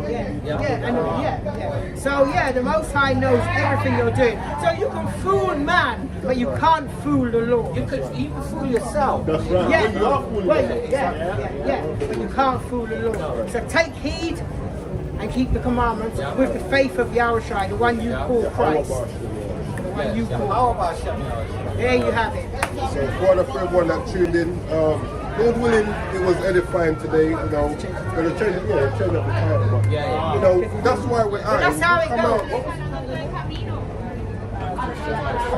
Yeah, that's this is the So the one that show the opposite. Yeah. Show the opposite. Yeah. Showing that this one doesn't. I know. Yeah, you know, Lord willing, it was edifying for everyone that tuned in, for the precepts. But with that, we're going to close out. Before we close out, can we just give the Most High a big hand? Because, like, what happened with that, man? All praises to Yahweh. Yeah, for real. Yeah. Actually, let me. It was the Most High doing it. Not near enough. The whole lesson. Yeah, isn't it? It came out, but in a different instance. Psalms chapter 14 and verse 16. Let all those that seek thee rejoice and be glad in thee.